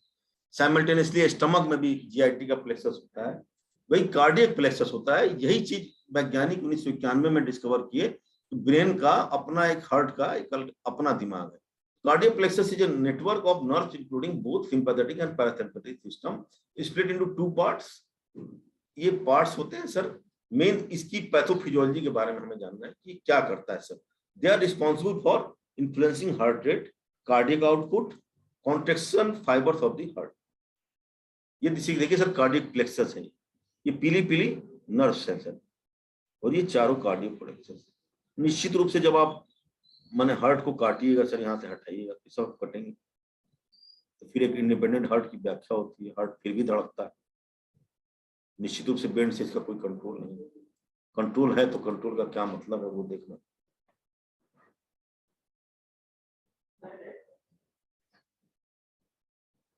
अब दूसरे व्यू में देखिए सर, ये देखिए सर, ये तीनों जो मेजर वेसल्स निकल रही है वो देखिए। हार्ट, ये आपका हार्ट पड़ा हुआ है यहाँ पे लेटरल व्यू में, ये आपकी ट्रैकिया इसोफेगस। मैं यहीं से गर्दन को काटने की बात कर रहा था, ट्रांसप्लांट। ये आपका लीवर पड़ा है, यहीं पे डायफ्राम होता है, डायफ्राम के ऊपर ये हार्ट का बेस जो है ये लाई करता है। ये एंटीरियर सरफेस है, ये आपका इसका अपेक्स है। अब सर की facts about innervation of heart, वही sir parasympathetic, sympathetic, afferent parasympathetic fibre और एपरेंट सिंपैथेटिक फाइबर। सर कछुआ को समझिए, कछुआ कोई उत्तेजित नहीं कर पाता सर, इसलिए वो 150 साल जिंदा रहा। मानो बस यही सीख लेना तो उसको अपनी उम्र खुद ही बढ़ा लेगा सर। न मैं अपना रेस्पिरेटरी रेट बढ़ने दूंगा ना हार्ट रेट, उत्तेजित होंगे नहीं। लेकिन ये वैगस और ये सिंपैथेटिक नर्व इनको करने नहीं देती सर। वो एड्रेनालिन और एसिटिलकोलिन निकाल के अपना उसी चक्र में अपने मन मस्तिष्क को घुमा के और शरीर सेक्रेट कराती रहती है। उसको आप एक्यूप्रेशर और कलर थेरेपी के माध्यम से कम करते रहते हैं। हम योगा के माध्यम से भी कर सकते हैं, अपने शांत स्वभाव से भी कर सकते हैं, या फिर हम बाद में एलोपैथ की ड्रग का सहारा लेना पड़ता है। जब ड्रग से हार्ट बीट कंट्रोल नहीं होती तो हमें आजकल सर हार्ट बीट बढ़ाने की भी दवा आ गई है और हार्ट बीट कम करने की भी दवा आ गई है। तो निश्चित रूप से ये दवा कहाँ काम करती है सर? ये केमिकल्स को सिक्रेट करने का काम करती है। ये ऐसा नहीं कि ऐसे नोट पे जाके बैठ जाए दवा, ऐसा कुछ नहीं होता सर। ये दवा ब्लड में घुलती है और घुल के वही केमिकल रिलीज कराती हैं जो आप एक्यूप्रेशर कलर थेरेपी के माध्यम से या हम अपने इमोशन को कंट्रोल करके हम निकालते हैं, या कछुआ बिना उत्तेजित हुए निकालता है। फिर सिंपैथेटिक इफरेंट फाइबर्स हैं, इनके फंक्शन क्या है सर? ये सिंपैथेटिक हार्ट रेट को बढ़ाता है, force of contraction of myocardium को बढ़ाता है सर। तो हमारा ये होता है ना, इजेक्शन फ्रैक्शन में हार्ट की पंपिंग मैकेनिज्म कम हो जाती है। हार्ट इटसेल्फ है नेचुरल पेसमेकर, ये तो सब लोग जानते हैं कि सर नेचुरल पेसमेकर हमारा होता है वो एसए नोड पे होता है, वो डिपोलराइजेशन रेट को एसए नोड पे होता है। सिंपैथेटिक सिस्टम एक टोन एसए नोड और पैरासिम्पैथेटिक वो स्लो करता है सर, एक फास्ट करता है सर। और यही चीज है सर, यही पेसमेकर ही सर। और मेडिकल साइंस आजकल तरह तरह के ऑटोमेटिक रेगुलेटेड पेसमेकर आ गए हैं सर, वो हार्ट पे हम लगाते हैं। सिंपैथेटिक इनर्वेशन सर, सिंपैथेटिक मतलब आप संवेदनशील आदमी, आप अपनी भावना में बह गए, कछुआ नहीं बहा सर, आप बहे तो आपकी हार्ट रेट बढ़ गई, आपका कॉन्ट्रैक्शन ऑफ मायोकार्डियम बढ़ गया, और फिर क्या हुआ, एकदम पसीना, आपकी भौं तन गई सर, और आप पता नहीं नाक के जो मसल्स होते हैं वो तन गए, आप एंगर में आ गए और आपने अपने शरीर का नुकसान कर डाला। कछुआ को कोई कितना भी उत्तेजित करे सर, देखते हैं उसकी खासियत, वो अपने आप को सिक्योर लेता है सर, बोले ठीक है भैया। हाइबरनेशन बोलते हैं सर जी। एक 3 चीज होती है सर, हाइबरनेशन, एस्टिवेशन, और एक चीज और होती है जब आदमी वातावरण के अनुसार अपने आप को एडेप्टिंग मैकेनिज्म करता है सर। जैसे साइबेरियन बर्ड्स को उस समय वातावरण नहीं मिलता, वो कोसों से दूर होकर ना सर माइग्रेट कर जाती है, जब उसको लोग परेशान करते हैं, भाई मैं अपना हार्ट रेट वगैरह नहीं बढ़ाऊंगी, खाना नहीं मिल रहा है, हम वातावरण से सामंजस्य नहीं उठा पा रहे हैं, हम चले आएंगे इलाहाबाद, अपना 3 महीना प्रयागराज में रहेंगे, बढ़िया से रहेंगे जिंदा, उसके बाद फिर चले जाएंगे, फिर 9 महीना वहां रहेंगे। उससे अच्छा कौन जानवर है सर, ये बताइए। हम तो सर बेकार हैं सर, एक ही प्लेस पे 12 महीना है, और पड़ोसी तंग कर रहा है तो तंग करवा रहे हैं अपने आप को, स्टाफ कुछ बोल रहा है तो अपना खून जला रहे हैं। हम, हमारे पास ना कोई माइग्रेटरी मैकेनिज्म है, न कोई हमारे पास एडेप्टिव की कोई और टेक्निक। भैया गए जाके बिल में घुस गए, और जब देखे कि सब कुछ सही है तो बिल से निकाला है। सद्दाम हुसैन घुसे ना सर बिल में, मानो दूसरा खो जाए बिल में से, उसको मार डाला। यही कछुआ बिल में घुसता है, उसको कोई तंग नहीं करता सर। अर्थवर्म वगैरह आते हैं, वो बोलते हैं कि वो अर्थवर्म क्या करता है सर, वो बोलते हैं कि सॉइल का फ्रेंड होता है। वो बेचारा देखिए छोटी छोटी माने मिट्टी को एकदम कितनी मुलायम कर देता है, उसको ऑक्सीडेट कर देता है, और फिर कछुआ बढ़िया से सांस लेता है। जानवरों में देखिए कितने सर एक दूसरे के प्रति वो। हमारे में क्या है सर कि अगर अंदर घुसे आप हाथ डाल के निकाल लेंगे। तो सिंपैथेटिक सिस्टम को हमें एक्टिवेट नहीं करना है सर। और बहुत अच्छा काम कर रहे हैं कि जो आप रेड, वो जो येलो और सफेद, भाई मैं आपके साथ भी कई बार बैठा हूं सर, आपका शिष्य रहा हूं, और खेमका सर के साथ भी पढ़ा। सर की एक खासियत होती है, मैं चुपचाप सुनता था, भाई इसको टोन कर दो, इसको कम कर दो, इसको ज्यादा कर दो। मेरे दिमाग में भाई, मैं भी मैंने पढ़ा लिखा आदमी हूँ, मैं बस ये सोचता था कि अरे सिंपैथेटिक सिस्टम को एक्टिवेट करना है, पैरासिम्पैथेटिक को डीएक्टिवेट करना है, और इसी से ये रिस्पॉन्स निश्चित रूप से आएगा। वो आता था सर। सिंपैथेटिक फाइबर अब आते कहां से सर, ये सुपीरियर, मिडिल और इंफीरियर सर्वाइकल गैंग्लियन में, but originating in the oblique. ये पाथवे होता है सर जो गया के स्टेशन पे और बीच में जाके रुक गया सर।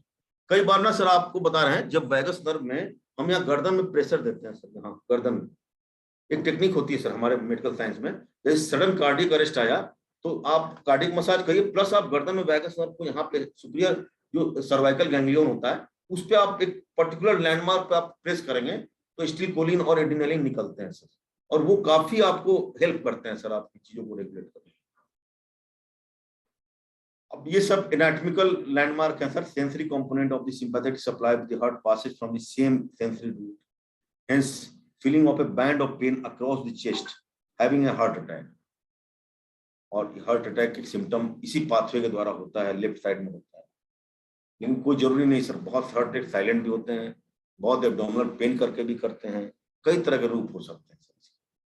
अब देखिए सर, लेफ्ट सिंपैथेटिक ट्रंक है, जस्ट सी, राइट सिंपैथेटिक ट्रंक, ये दोनों है सर। सिंपैथेटिक ट्रंक देखिए सर। अब ये सर सुपीरियर सर्वाइकल गैंग्लियन के बारे में जो मैं बोल रहा था, ये सर C1 से C4, ये देखिए सर, यहाँ C1 चालू होती है, ये C1 से C4 के बीच में होता है, यही हम दाबते हैं। पोस्टीरियर होता है कैरोटिड आर्टरी।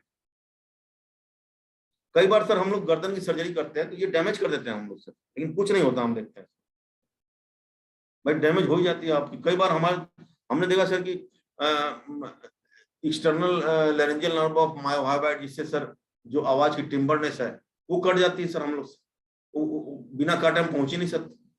फिर हम 6 महीने बाद देखते हैं कि टिम्बरनेस वापस चली जाती है मरीज। तो एक तरफ ये बोलना कि नर्व रिवाइव नहीं करते, भाई हम तो अपनी थ्योरी से आप तो सब कुछ कर रहे हैं, उसको रिवाइव भी कर रहे हैं, उसको रेगुलेट भी कर रहे हैं, जस्ट टोन करके कर रहे हैं। ये मिडिल सर्वाइकल गैंग्लियन का पोजीशन देखिए सर, ये C6 वर्टिब्रल लेवल पर मिडिल सर्वाइकल गैंग्लियन होता है। C6 का मतलब सर यहाँ पे हमारी 3 सर्वाइकल क्रीज होती है सर, अपर, मिडिल और लोअर। अपर हम C3 के लेवल पे होती है, फिर C5 और ये C7 के लेवल पे होती है। ये सर्वाइकल क्रीज देखिए सर। अब सर्वाइको थोरेसिक गैंग्लियन स्टार शेपेड होता है सर, ये स्टार फिश की तरह। अब मैं स्टार फिश पे नहीं जाना चाहूंगा सर, कल मुझे स्टार फिश पढ़ाने के लिए बुलाइएगा। क्या जबरदस्त जानवर है सर, उसमें पंपिंग मैकेनिज्म इतना बढ़िया होता है सर। इकाइनो वर्टिब्रेट्स है, उसमें एक अलग सा पंपिंग मैकेनिज्म होता है सर, हार्ट की तरह। इन वर्टिब्रेट्स में हार्ट नहीं होते सर। स्टार फिश को जब कभी आप पढ़ाने का मौका दीजिएगा सर, मैं बताऊंगा कि वहां हार्ट की क्या व्याख्या है सर, किस तरह एक पाथवे होता है सर, कहाँ वाल्व होता है। तो ये स्टार शेपेड होता है सर, स्टिलेट गैंग्लियन, ये बहुत इंपॉर्टेंट गैंग्लियन होता है सर। ये फर्स्ट चिप के नीचे होता है, ये थर्ड थोरेसिक गैंग्लियन होता है। अब सर फ्रेनिक नर्व का बहुत रोल है सर हमारे। फ्रेनिक नर्व का रोल इसलिए है क्योंकि फ्रेनिक नर्व हमारी हार्ट को रेगुलेट करती है।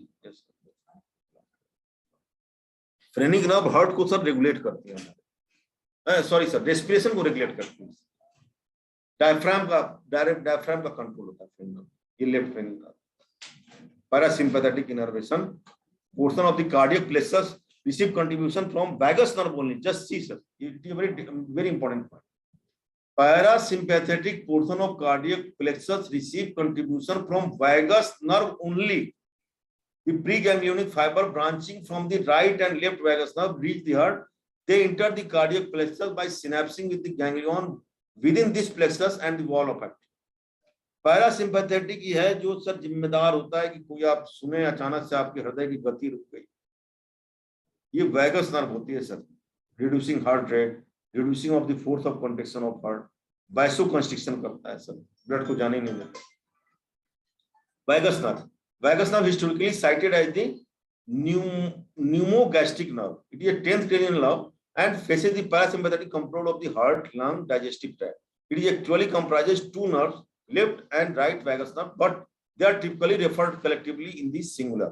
Vagus is the longest nerve of the autonomic nervous system in the human body, and vagus बहुत सर माने जैसे ब्रेन और दिमाग, दिल और दिमाग है, तो समझिए दिल और दिमाग को कोई जोड़ता है तो वैगस ही है।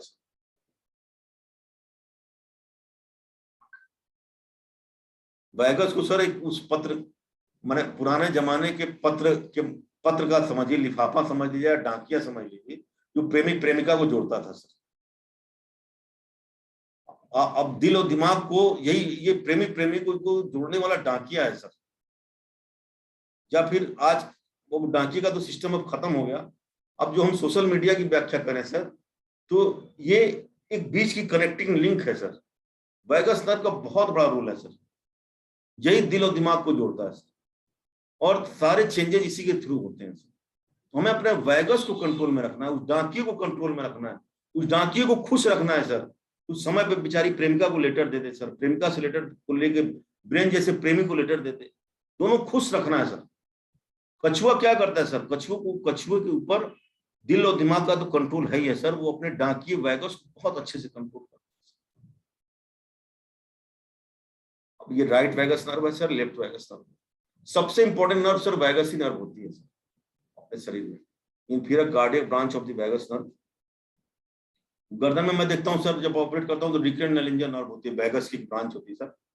वो रिकरेंट नलिंजर नर्व अगर कभी गलती से हम लोग से कट जाती है सर, तो जो वोकल कॉर्ड्स होते हैं उसकी पैरालिसिस हो जाती है, फिर आवाज ही नहीं निकलती। लेकिन फिर भी हम लोगों ने देखा कि सर 6 महीने अगर उसको आप फोनेशन कराइए, एक्सरसाइज कराइए, तो रीएनोवेट हो जाती है। कार्डियक एफरेंट, अब सर हम ये इफरेंट की बात कर रहे थे, अब एफरेंट की बात करिए सर। अब क्या हुआ sir, efferent fibre also from the part of cardiac flux, it return the central nervous system via both sympathetic cardiac branches and cardiac nerves from the right and left vagus nerve. Afferent passing through the vagus cardiac nerve return to the corresponding vagus nerve, and afferent provides feedback on the blood pressure and blood chemistry. Sir आप देखते होंगे कि हमने कल पूछा sir कि हमको कोई आयुर्वेद की दवा बता दीजिए ब्लड प्रेशर कंट्रोल। आपने क्या बढ़िया ज्ञान आपने सर बताया कि हाँ ये मुक्तावटी है, मधुनाशिनी है, ये आप लीजिए, इससे ब्लड प्रेशर बहुत ड्रास्टिकली कंट्रोल। हमारे एलोपैथ में क्या है सर? बीटा ब्लॉकर है। बीटा ब्लॉकर क्या है? एक बीटा ब्लॉकर खाइए सर आप, एटिनोलोल है चाहे मेजोप्रोलोल है सर, उसके कितने साइड इफेक्ट हैं। सारे बाल गिरा देता है आपको ब्लड प्रेशर के साथ साथ डायबिटीज कर देता है। कोई हमारी सिंगल दवा नहीं जिसके साइड इफेक्ट ना हो। क्यों? क्योंकि हमारी जो दवा है वो जाके ब्लड में घुलती है और सिर्फ एक रिसेप्टर पे काम नहीं करती। हम दावा करते हैं कि अल्फा 2 सिलेक्टिव है, अल्फा 1 सिलेक्टिव है, प्राजोसिन अल्फा सिलेक्टिव है, लेकिन सर इसके साइड इफेक्ट्स होते हैं सर। जहां ब्लड के थ्रू जिस ऑर्गन पे जाता है कुछ ना कुछ काम करता है सर। अब सर आप देखिए सर, कोरोना में इन्होंने बोला कि कोरोना का main receptor H2 inhibitor, H2 receptor किसका था? ब्लड प्रेशर का रिसेप्टर। भाई आप बोले कि नेजोफेरेंजियल म्यूकोसा में H2 इनहिबिटर है, इसी में जाके कोरोना वायरस सबसे पहले घुसता है, रिसेप्टर से ये जुड़ता है, एक बार जुड़ने के बाद ही सेल के अंदर घुसता है। आपका जो ब्लड प्रेशर का रिसेप्टर है उसमें कोरोना वायरस कैसे घुस गया? बहुत से मैंने आंसर देने वाले सवाल हैं सर, जिसको हम ऐसे ही मोटिवेटेड स्पीच से, रिसर्च से इन चीजों का जन्म होगा। In the sympathetic branch visceral efferent return to the upper and lower cervical ganglion की बात हो रही सर कि कैसे जाता है वो। Sympathetic efferent relay from the heart. इस पूरे स्लाइड की सबसे इंपॉर्टेंट चीज ये चीज है, sympathetic afferent relay pain sensation from heart. I think it is more than enough. Although it is a very tough topic, sir, ये बहुत ही जटिल विषय है कि कार्डियक प्लेक्सस को, कार्डियक नर्व्स को, कार्डियक को नियंत्रण करने को मेडुला ऑब्लोंगेटा से जोड़ के, आपका जो ब्रांकिया वैगस है उससे जोड़ के, मैंने जितने सरल भाषा में आपको एक अपना हृदय से आपका शिष्य मान के बहुत ही सिंप्लीफाइड वे में राम की मदद लेकर मैंने प्रस्तुत किया। अब आपके जो भी सवाल हैं आप मुझसे खुल के पूछिए मुझसे, मैं एकदम साइंटिफिक वैज्ञानिक धरातल पे आपके सवालों का जवाब दूंगा। मैं सर का योगदान करूंगा। मैं सर का एक अनन्य भक्त ऐसा हूं कि मैं जब ये सब पढ़ता हूं ना तो मुझे लगता है कि भाई क्यों नहीं चीजों का जन्म हो रहा है। जब मैंने मेरे अंदर एक ना विद्रोह चलता रहता है। मैं सर कुछ आपको जो आपने बताया है ना जी सर, मैं आपको गुरु मानकर गुरु दक्षिणा के रूप में अर्पित कर रहा हूँ। अनिल जी जी, जो डॉक्टर वॉल जर्मनी ने सारी कार्डिक प्लेक्सस और सिंपैथेटिक और पैरासिम्पैथेटिक का जो पेज नंबर 9 है वो जरा डिस्प्ले कर दीजिए, तो मैं सर को बता दूं कि जो आज आपने बताया वो पूरा का पूरा सारे के सारे इन्वेंशंस हो चुके हैं और वो भी आप जैसे महान एलोपैथ के द्वारा। और ये एक्यूप्रेशर थेरेपी जो है इंटीग्रेटिव है, all systems have been integrated, और जिससे बड़ा ही सिंपल तरीके से मैं आपको बता रहा हूँ, एक मेथी का दाना लगा के हार्ट बीट को आप वेगस नर्व के जो सिंपैथेटिक और पैरासिम्पैथेटिक हैं उनको, सिंपैथेटिक का मतलब मैं जो सारा हम लोग ने बड़ी लंबी स्टडी की है, it is somewhat action mode किसी भी चीज में।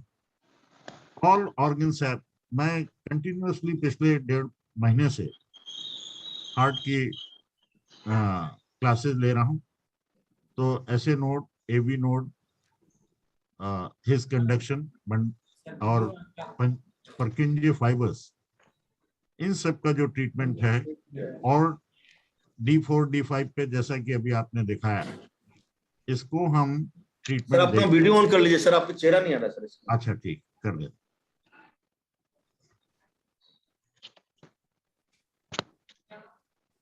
Now I'm visible also, I think. Sir, तो मैं आपको ये बताना चाहता हूँ कि we were talking about the neuro heart, और आज आपने आपके मुख से जो हुआ कि every organ has brain and it has the connectivity and the resemblance of tulyartha. We are working on tripodic concept everywhere. Sir, for your kind information, the heart has no status without the liver, connectivity to the liver through superior and inferior vena cava, while return blood is detoxified there in the liver. Had it been, अगर वो सीधे सीधे venous blood जो है heart में आ जाता तो detoxification कहाँ से? तो इसलिए हार्ट का ट्रीटमेंट के लिए लीवर का ट्रीटमेंट जरूरी है। और ये तो हुआ हमारा जो है फ्लूइड और सॉलिड पार्टिकल्स के डिटॉक्सिफिकेशन, लेकिन एक महत्वपूर्ण है कि gases detoxification, that is the oxygenation will take place in the realm of the lungs, meaning thereby, unless until we treat the lungs for the heart, and for heart we treat the lungs, and for lungs for the heart and liver, everything is monolistic, the results cannot be proper. तो ये मैं जो बात ट्राइपोडिक है, दूसरी ट्राइपोडिक concept है कि it has regulation. अगर हमारा खाना की क्वालिटी और क्वांटिटी और टाइमिंग कंट्रोल्ड है और स्लीप, तो दिस ट्राइपोडिक इज कि आपका फूड कंट्रोल, फूड हार्ट को और स्लीप को, अगर ये तीनों लय में है, तरन्नुम में है, इन रिदम है, then nothing will go wrong.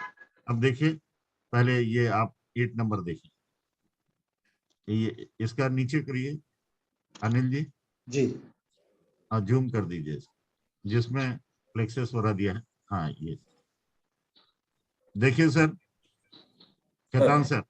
Sir मैं देख रहा हूँ सर।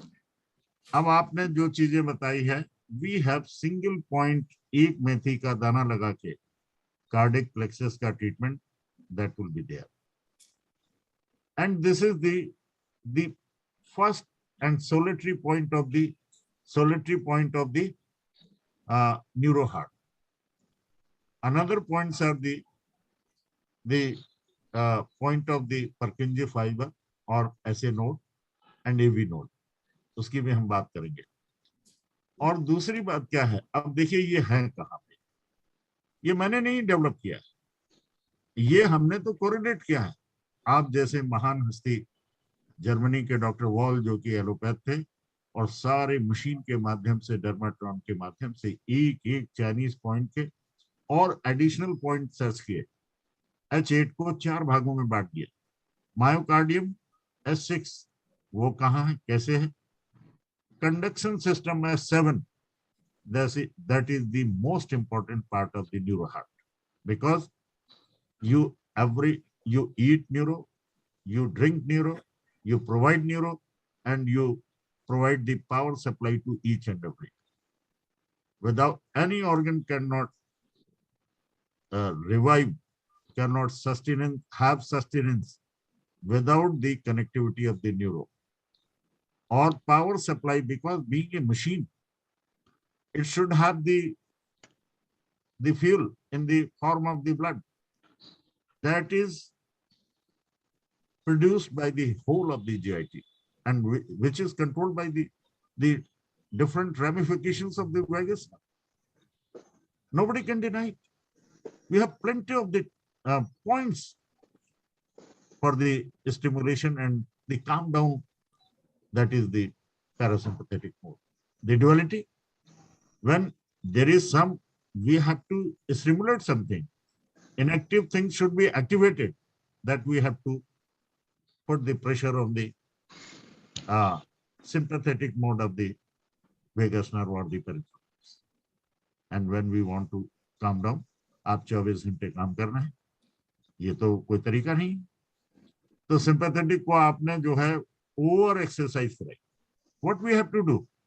नींद आने के लिए पैरासिम्पैथेटिक मोड अडॉप्ट करना पड़ेगा। कहीं शादी ब्याह में गए, खूब घूमे फिरे और 24 घंटे तक जागते रहे, फिर वो इतना आपका जो है किसी का भी सिंपैथेटिक मोड इतना स्टिमुलेट हो गया कि anything can be done, anything may happen.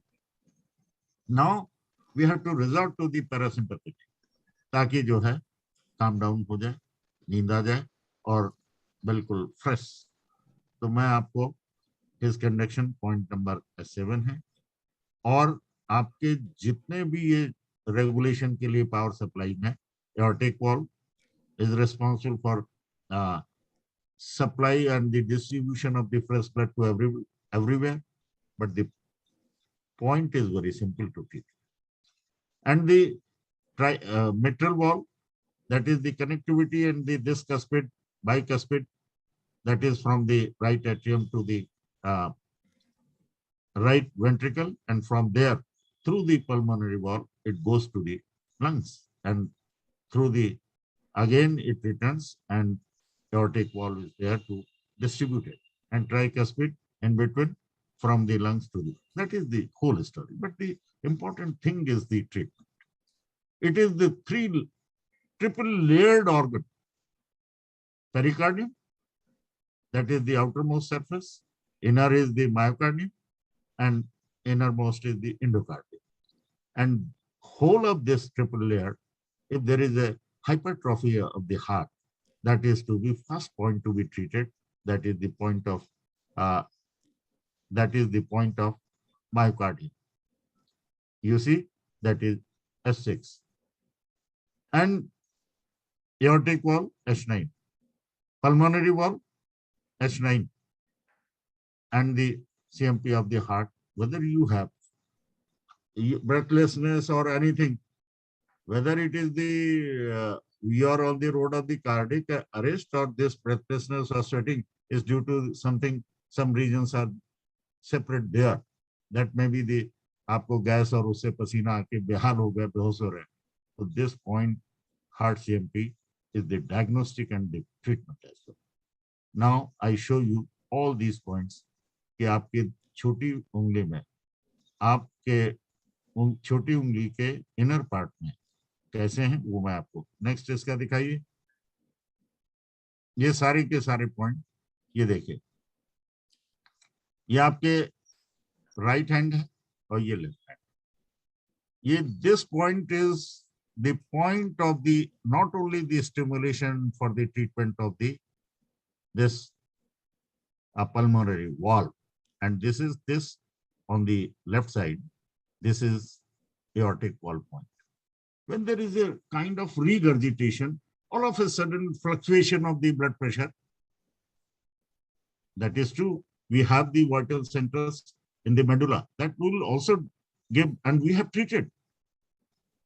And the cervical ganglion, nothing but my thumb is visible. If on the back of the thumb, below the nail plate, if 3 cluster magnets are put up there, that will be effect of the medullary. Either it will be because the neutral magnets will be put so that the parasympathetic, if you have to go for the bradycardia, that is the parasympathetic, that will again work in a similar manner. अगर वो आपकी tachycardia है over 100, that can be reduced by putting only I'm not saying, I'm integrating all the notes, even the physiology, anatomy, Ayurvedic system, Chinese system, and Dr. Walls, that is based on the. So here, sir, so you see, am I visible? Yes, sir. ये देखिए, आपके छोटी उंगली के ऊपर का जहां मैंने ये मेथी बांध रखी है, it will regulate the heart rate, it will regulate the blood pressure on the both sides. Because I do not say, I did not have, मैंने इसका आविष्कार नहीं किया, आविष्कार आप दे सकते. हमने तो उसके बाद जब इस सिंगल पॉइंट से फायदा तो हुआ, डायग्नोसिस तो हुई, लेकिन अल्टीमेट के लिए हम लोगों ने आयुर्वेद और holistic Tripodic was extended to 1080, means the combination of the 10 points, and whatever go beyond the 10 points, that is the infinity treatment for infinity types of the disease. आज आपने जो इसकी व्याख्या की कोविड के शातिरपने की, तो मनुष्य का दिमाग तो उससे भी ज्यादा शातिर। मैं शातिर नहीं कहूंगा, मैं ये कहूंगा कि खूबसूरत। आप तो रोज उस दिमाग के दर्शन करते हैं, और आपकी परिकल्पनाएं जो हैं कि आइंस्टीन और इन सब का, तो मैं ये जो पॉइंट आपको दिखा रहा हूँ, S7 लोकेशन देख लीजिए, ये conduction system, that is for the neuro heart. और राइट साइड में H8, ये ट्राइकस्पिड वॉल का, मिट्रल वॉल का H8 है।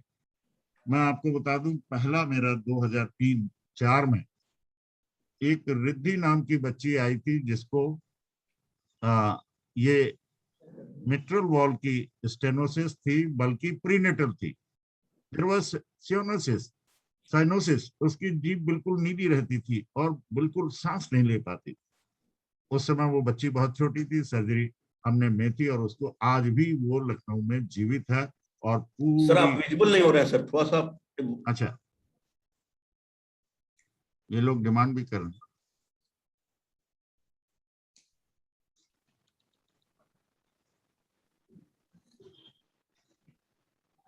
Now I'm No sir, not still still not there sir. may be some network You problem, are not visible.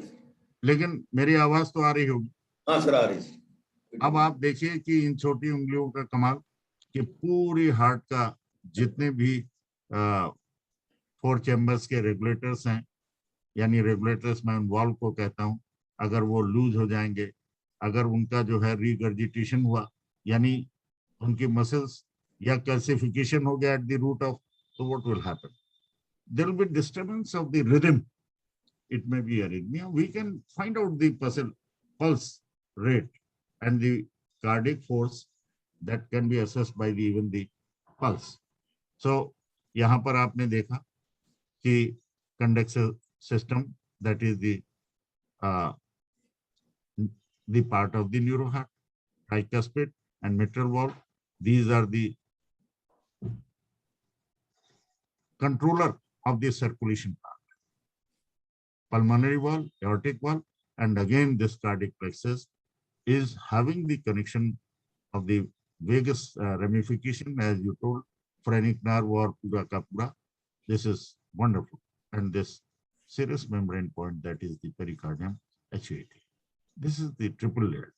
If myocardial infarction is there, we can notice it, or by putting pressure on it, we can know early diagnosis, very early diagnosis. Mostly left ventricle hypertrophy is treated. और ejection fraction, मैं इस तरीके से सोचता हूँ कि आपने किसी भी 3 को एम्प्लॉय किया सुबह 9 से 5 बजे तक। मान लीजिए पेंटर है, एक का आउटपुट बहुत अच्छा है और दूसरे का खराब है, काम नहीं कर पाता, आप नाराज होते हैं और एक को इंसेंटिव देते हैं और तीसरे को कहते हैं तुम कल से मत आना। तो मैं यही कहता हूं कि कार्डियक आउटपुट तब होगा जबकि इफिशिएंसी उसकी होगी। अगर हार्ट का इजेक्शन फ्रैक्शन अगर 50 से बिलो है तो कितना ही आप इंसेंटिव दे दीजिए, गधे को घोड़ा नहीं बनाया। हार्ट, आपने आज बहुत अच्छी बातें बताई कि जिस तरीके से नेचर में सारे क्रीचर्स हैं, हार्ट भी हमारा उसी तरीके से है, दैट फॉलोज द रिदम। वो इतना मजबूत है कछुए की तरह, लेकिन आपको अपनी ब्रेडिकार्डिया और टैकीकार्डिया, यानी आपको अपने मानसिक संतुलन को बनाना होगा। दिल से दिमाग का तरन्नुम ना हुआ तो फिर कुछ भी संभव नहीं। और स्पाइन, इसलिए सारे पॉइंट्स, बहुत सी ऐसी चीजें हैं। और थोरेसिक के D1 से लेके D5 तक, क्यों? क्योंकि बिकॉज D1 D2 पे पूरे लंग्स की कनेक्टिविटी है और 4-5 पे हार्ट के है, apart from the other points. और पूरा का पूरा खेमका जी ने वेगस के एक चाहे वो रीनल कनेक्टिविटी हो चाहे हेपेटिक हो, सारे के सारे पॉइंट अपनी ट्रेटाइज 4 और 5 की, और उसको हम लोगों ने 10 ओरिजिन में कन्वर्ट करके बड़ा सिंपल दे दिया कि अगर जैसे मैं एक बात, आपने टेम्परेचर की बात की थी, प्रेशर की बात की थी, और तीसरा मॉइस्चर की, जैसे हम लोग बॉडी फ्लूइड्स के रूप में, क्योंकि सब सर्वाइवल जो है that depends upon the moisture, और इसीलिए जो survival is affected also by the moisture.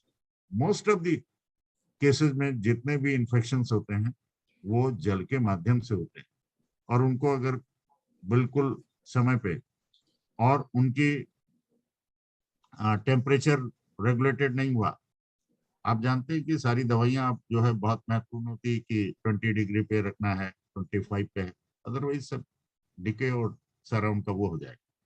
अब मैं एक बात और कहना चाह रहा हूँ अपार्ट फ्रॉम दैट, कि डेंगू के लिए और ये सब मिल के अब जो है होलिस्टिक मोड ऑफ कोविड आ रहा है। अब आप क्या करेंगे? देखिए, हाथ जो है हर वैज्ञानिक से लेके हर लेमैन तक, ये this is the gift of the God, and it has, you have always many times you have mentioned that is it has the, इसमें ऐसा सॉफ्टवेयर है जिसका सुपर कंप्यूटर ब्रेन और पूरा रेमिफिकेशन स्पाइनल कॉर्ड, उसके तो आप मास्टर हैं। और हाथ में जो है पूरा का पूरा सॉफ्टवेयर है।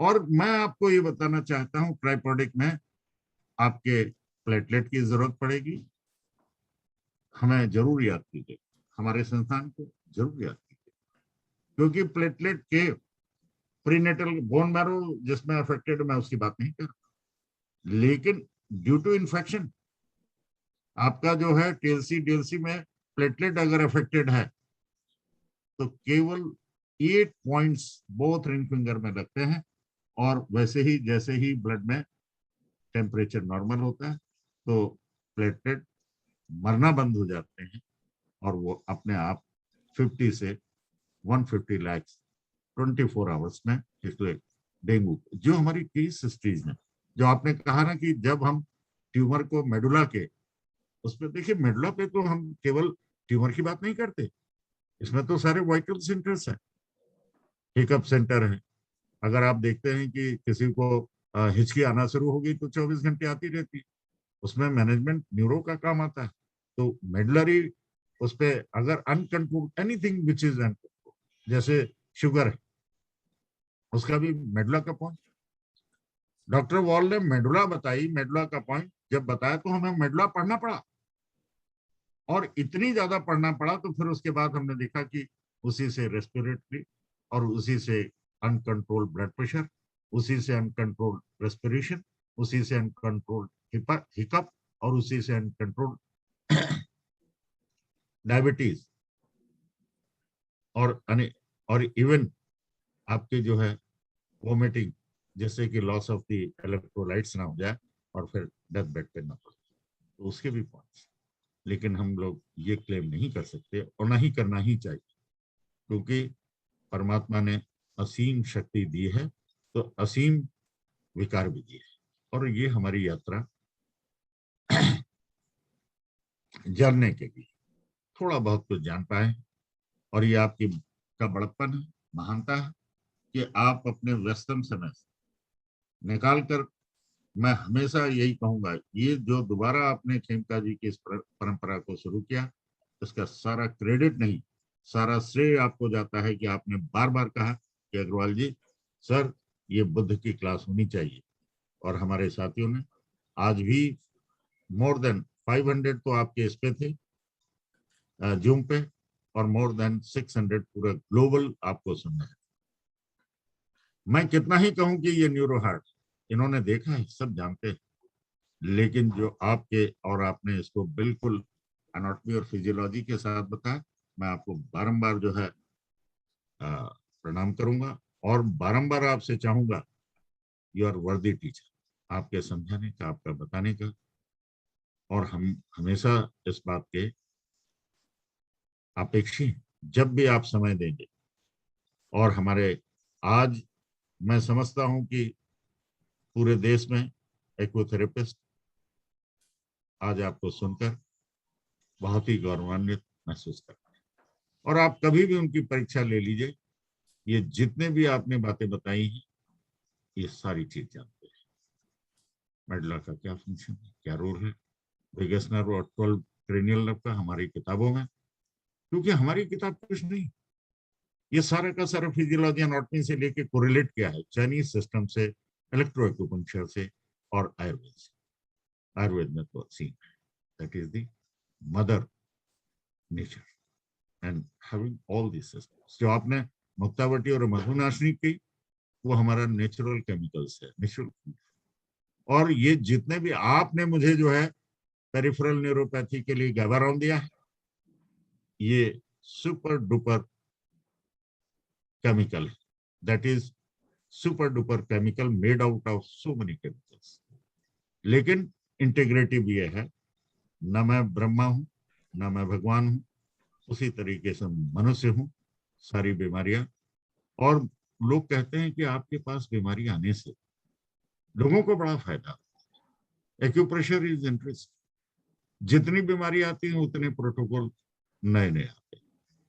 मैंने आपसे कहा था कि मेरी पेरिफेरल नर्व का, न्यूरोपैथी का आप इटियोलॉजी बताएंगे, आपने कहा ये it is a big subject and you will take.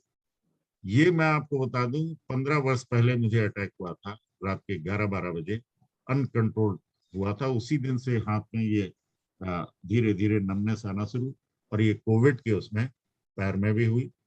किसी भी तरह मेंटेन करके चले, और हम सब मिलकर, चाहे वो देखिए रामदेव जी को का मैं बहुत सम्मान करता हूं, क्योंकि मैंने उनके सारी दवाइयों को बहुत स्टडी किया है।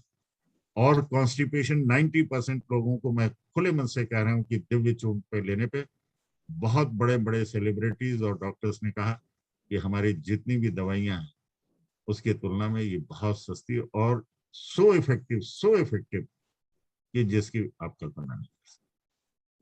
तो जब आपने इस खुले मन से मुक्तावटी के लिए कहा, आप प्रयोगवादी हैं, आप उदारवादी हैं और मानववादी हैं, तो आपके लिए बाकी किसी चीज का कोई महत्व नहीं। मैं ये नहीं कहूंगा कि आप जो है क्रिटिकल हैं और मतलब क्रिटिसिज्म करते हैं इसकी एलोपैथी की, ऐसा नहीं। गुणों को ध्यान में रख के और जिस प्रकार से आप कर रहे हैं, हमें बार बार आपसे अपेक्षाएं हैं, अनुरोध है, निवेदन है कि आप अपना समय ऐसे ही बहुमूल्य देते रहें।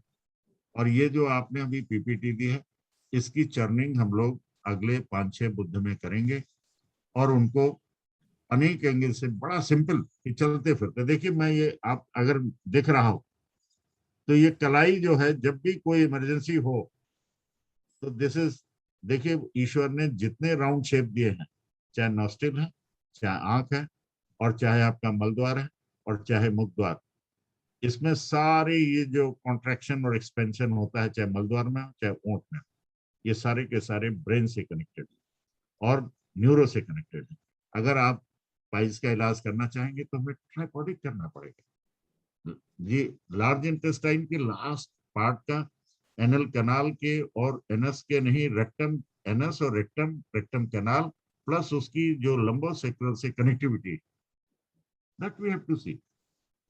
और अनलेस अनटिल, जब तक हम ट्राइपॉडिक यानी उस नर्व सिस्टम को और इसके स्ट्रक्चर को, जो कि हेमराइड हो गया, क्यों? क्योंकि क्लबिंग हो गई, पूरी वेंस प्रेशर हुआ, फट गई, और खून तो आप जानते हैं कैसे जमता है, और वो पाइल्स का मतलब कलेक्टेड, एक के ऊपर एक परत जम के हेमराइड बन गई।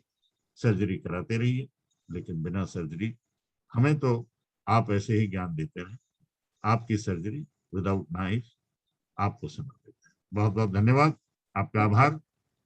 और मेरे पास शब्द नहीं है, क्योंकि मैंने आपको सदैव देखा है, आप इतने व्यस्त हैं कि आपसे सारी दुनिया, सारी मेडिकल फ्रेटर्निटी भी और पब्लिक भी, पब्लिक का मतलब नहीं, पड़ोसी भी, क्योंकि आपके ज्ञान, आपके वैभव से सभी, मैं ये कहूंगा अच्छा नहीं लगता कि ईर्ष्या करते हैं। हम भी ईर्ष्या करते हैं कि कभी तो हमें समय मिले आपसे।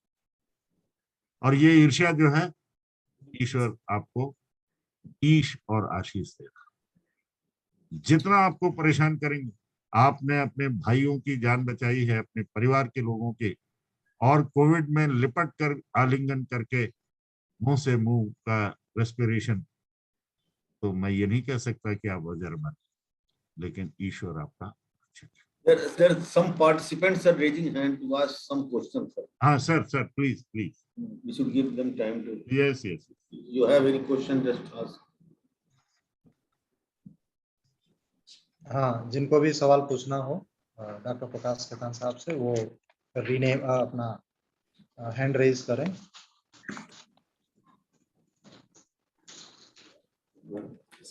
वर्षा प्रजापति जी, अनम्यूट कर लीजिए।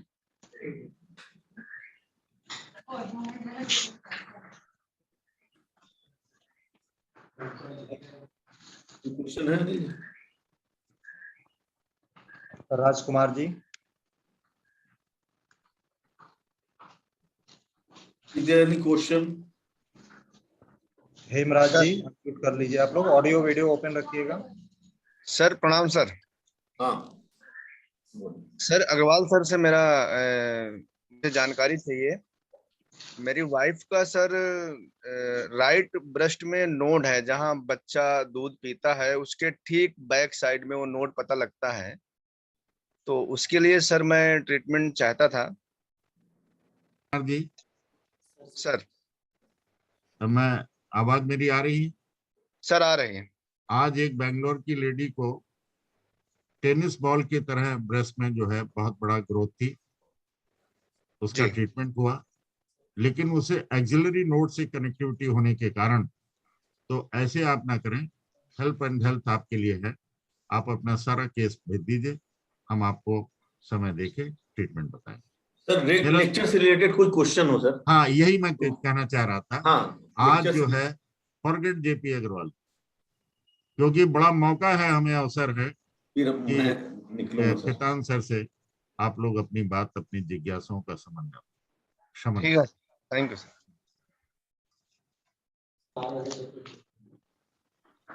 एनीबॉडी? हेमराज जी, आप क्वेश्चन पूछिएगा। नमस्ते sir, thanks for giving me an opportunity. मेरी आवाज आ रही है आपको?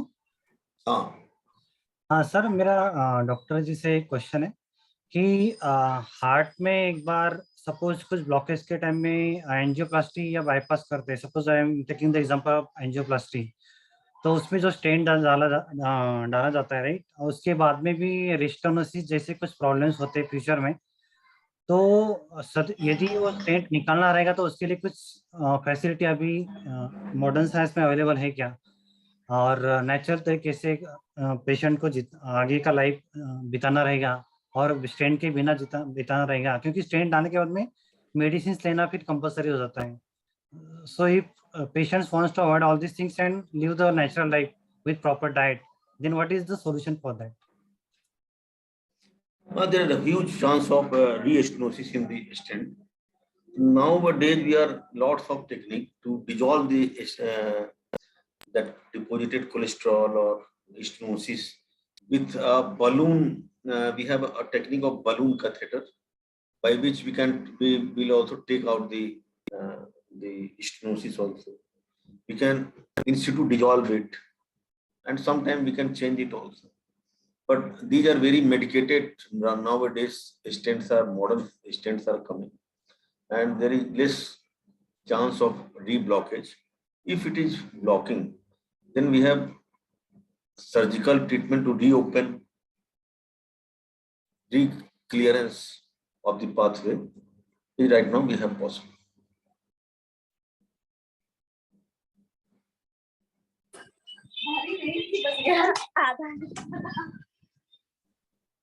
वो फोन दे दो, फोन दे दो, फोन।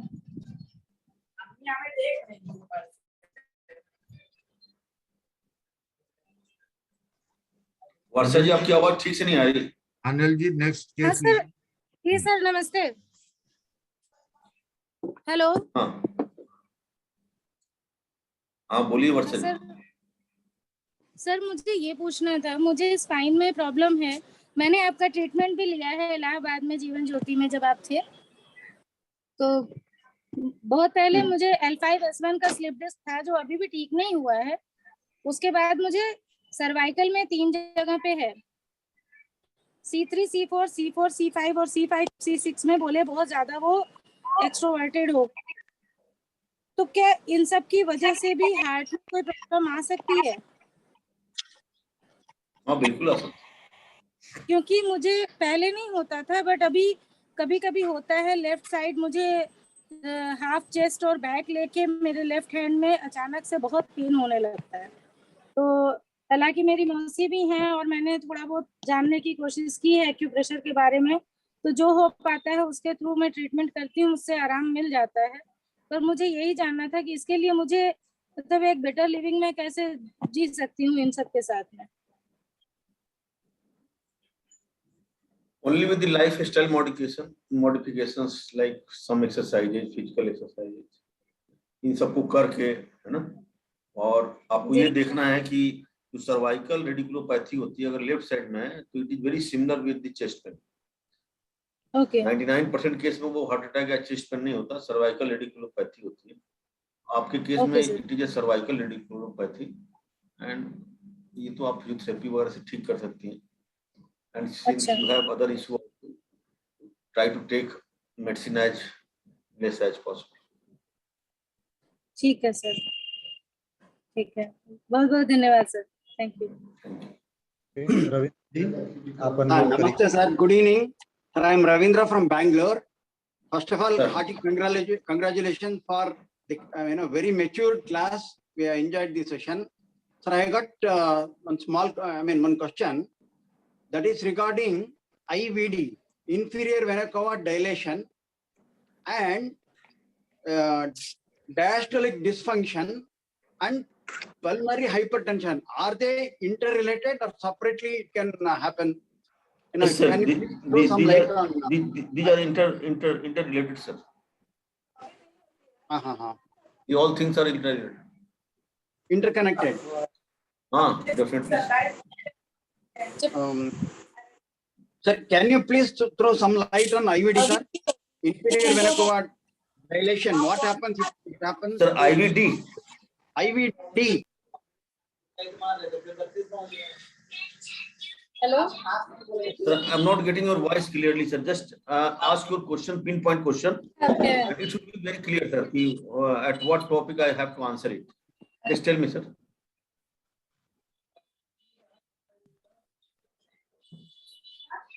म्यूटेड है रविंद्र जी और वर्षा जी का ओपन है इनसे।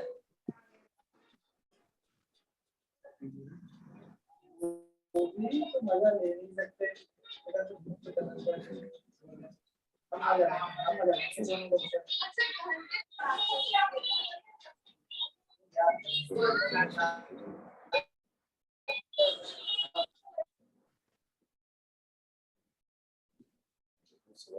जी डॉक्टर संपत जी सवाल पूछें। सर नमस्ते सर, मैं सरिता अग्रवाल बोल रही हूँ, उनकी वाइफ। सर मुझे पूछना था कि सर 2015 में मेरे हस्बैंड को प्रॉब्लम हुआ था, तो हमने डॉक्टर को दिखाया, तो डॉक्टर ने बोला कि उनके एक नर्व वो बचपन से बढ़ गई है और वो जो मेन नर्व होती है उसको क्रॉस कर गई, तो उनको ये प्रॉब्लम हुआ। तो उन्होंने क्या किया कि उस नर्व को जला दिया 98%, तो वो ठीक हो गए अभी। लेकिन सर उनको मैंने उनके ऐसे कंडीशन हो गए कि पूरा डेथ के मैंने सिचुएशन हो गया था ऑपरेशन के बाद, लेकिन जैसे तैसे डॉक्टर ने उनको ठीक किया अभी सर। लेकिन उनका ना T3, 4, 5 के एरिया में पेन होता है अभी भी आजकल वो, और ना डॉक्टर को दिखाते नहीं है, वो एक्यूप्रेशर के ऊपर ही मैंने थोड़ा फेस करते हैं, तो हम उनका ट्रीटमेंट करते रहते हैं। तो सर क्या ये मेरा पूछना था कि क्या ये नर्व फिर से बढ़ सकती है या उसका क्या ट्रीटमेंट करना चाहिए, मुझे थोड़ा ये पूछना था। Madam, allopath में ना we are giving some medicines related to the nerve. If you are getting a radicular pain or pain with tingling and numbness, or in particular dermatome में अगर pain है तो हम लोग उसके लिए दवा देते हैं, और दवा से बेनिफिट मिलेगा तो you can simultaneously take the allopathic medicine and acupressure also. Okay, sir. Thank you. Doctor, good evening. My name is Satwan Singh. I'm speaking from Mumbai. Okay, sir. Welcome. I have a question regarding my wife. She's a arrhythmia patient, and she takes a medicine Cardoron X. Her cardiologist has given. Yes. Now this medicine has a lot of side effects with respect to lungs being tachycardia, congestive heart failure, elevation of liver enzyme, thyroid glands, etc. Now she has also other problem, which is palpitation, lot of worries, sore throat. Recently she got her father got expired on 30th April. So insomnia and hypothyroid. So now the second part is related to Shri Agarwal ji also. I tried the points for heart fire blazing and stomach iron deficiency point, and she could not sleep and I had to take it out. Now I have two questions. What should we continue with Cordoron because there are a lot of side effects? No, sir. In spite of lots of side effects, Cardoron should not be stopped for a single day. Okay. It should not be stopped. Don't experiment on Cardoron. It is a very life-saving drug. It is controlling the arrhythmias in a very nice way. And I know it has certain limitations, but you don't have to stop it for single days. If you are taking acupressure points, other treatment, you continue along with it, but you should not stop it for a single dose. No, my only question is that her sore throat, palpitation, belching, insomnia, and she developed hypothyroid also because of that. This is not related to the Cardoron. It is a different issue, different thing. It should be differently treated. Okay. Now my question is to Agarwal ji, sir. I applied these magnets for heart fire blazing and stomach iron deficiency. Yes, sir. I tell you. Haan, sir. Sir, I cannot hear you. Hello. Now am I audible? Yes, sir. You are audible, sir. देखिए मैं बता दूं हाँ जी कि आप CME में देखेंगे सारे के सारे symptoms heart के. Okay. Sore throat, you can't believe it. Sore throat. Yeah. And everything, whatever you have given, everything. But we have to connect the collective treatment should be given in respect of the heart, lungs, and liver. Meaning thereby, both SF and IF are joined, 4-5 sedate, 3-6 tone. Both SF and IF. And moreover, both SF, both right thumb, fifth spiral, all 10 points. Both right thumb, fifth spiral. Even only 4-5 sedate, 3-6 tone will be enough. No problem. On fifth spiral, 4-5 sedate, yes. 3 okay. और connectivity to this, ये जितना भी इनको tachycardia वगैरह हो रहा है, इसके लिए left ring finger में, left ring finger, 6, 7, 8 spiral में 2, 4, 5 6, 7, 8 spiral, 3, 6 tone, 4, 5 sedate. 2, 4, 5 sedate, 3, 7. अच्छा. This is the 2, 4, 5 sedate, 3, 6 tone. 3, 7 2. मैं बता दूं इसका लॉजिक क्या है कि आपका थोरेसिक और सर्वाइकल से कनेक्ट कर रहा है और ये हार्ट को डायरेक्ट जो है इसका पैरासिम्पैथेटिक इसका जो है ट्रीटमेंट होगा. लिवर मॉर्बिडर ये सारी चीज करके नींद भी आएगी और बहस की चीज. Thank you sir. जैसे भी होगा हेल्प में यू कैन कॉन्टेक्ट अस और अदरवाइज. ठीक है सर. नमस्कार. Thank you sir. Thank you sir. Thank you. हाँ, मेडिसिन जैसा कि डॉक्टर साहब ने बताया है, you should continue despite of the all. You should not compromise. You should not. Sir, should I take your permission to? हाँ, मैंने बहुत बहुत धन्यवाद सर. मतलब पुनः एक बार आपका आभार व्यक्त करते हुए. पुनः मिलने की उम्मीद के साथ धन्यवाद। नमस्कार। बहुत बहुत धन्यवाद डॉक्टर प्रकाश खेतान सर और आदरणीय अग्रवाल सर आज के सुंदर सेशन के लिए। और सभी आशा है सभी थेरेपिस्ट को यह आज का जो सब्जेक्ट था correlation of the heart to the spine, तो आप सबके लिए यूजफुल रहा होगा।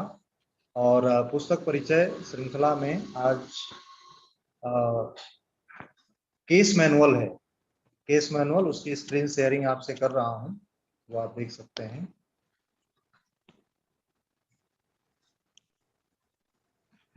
ये केस मैनुअल TCM पर बेस्ड है और आदरणीय खेमका सर द्वारा जो भी ट्रीटमेंट दिया गया है सक्सेसफुल और सॉल्व केसेस इसमें शामिल हैं और सबका टॉपिक लिखा हुआ है। जैसे केस मैनुअल 1 है वो स्पाइनल डिसऑर्डर पे है, स्पाइन से रिलेटेड सारी बीमारियों का इलाज इसमें है। केस मैनुअल 3 भी उसी पे बेस्ड है। केस मैनुअल 2 स्पाइन डिसऑर्डर पर बेस्ड है और case manual 6 digestion and kidney UB related disorder पे। केस मैनुअल 5 स्पाइनल डिसऑर्डर और इंडाइजेशन और case manual 4 cases related to spine disorders. Case manual 7 latest आया है जो ज्वाइंट रिलेटेड डिसऑर्डर पे बेस्ड है। तो इस तरह से ये सारे केस मैनुअल्स काफी महत्वपूर्ण हैं और सभी में केस हिस्ट्री है जो आपके लिए उपयोगी होगी। ऐसा ही कोई पेशेंट आता है तो उसमें आप ट्रीटमेंट दे सकते हो। सारे केस मैनुअल्स में केसेस के डिटेल के साथ साथ उनकी लोकेशन भी प्रोवाइड की गई है, तो आप उस पॉइंट्स को लगा सकते हैं। TCM पे बेस्ड केस मैनुअल 1 से 7 आपने देखा। और ये सब किताबें जहां आप हैं वहां पे आपके शहर में मौजूद है। यदि वहां नहीं होगी कोऑर्डिनेटर के पास तो आप जो है प्रयागराज संस्थान से सीधे यह किताबें प्राप्त कर सकते हैं। तो आप सभी जुड़े, आप सबका बहुत बहुत धन्यवाद। अगले बुधवार फिर किसी नए सब्जेक्ट के साथ फिर मिलेंगे। आप सभी को नमस्कार।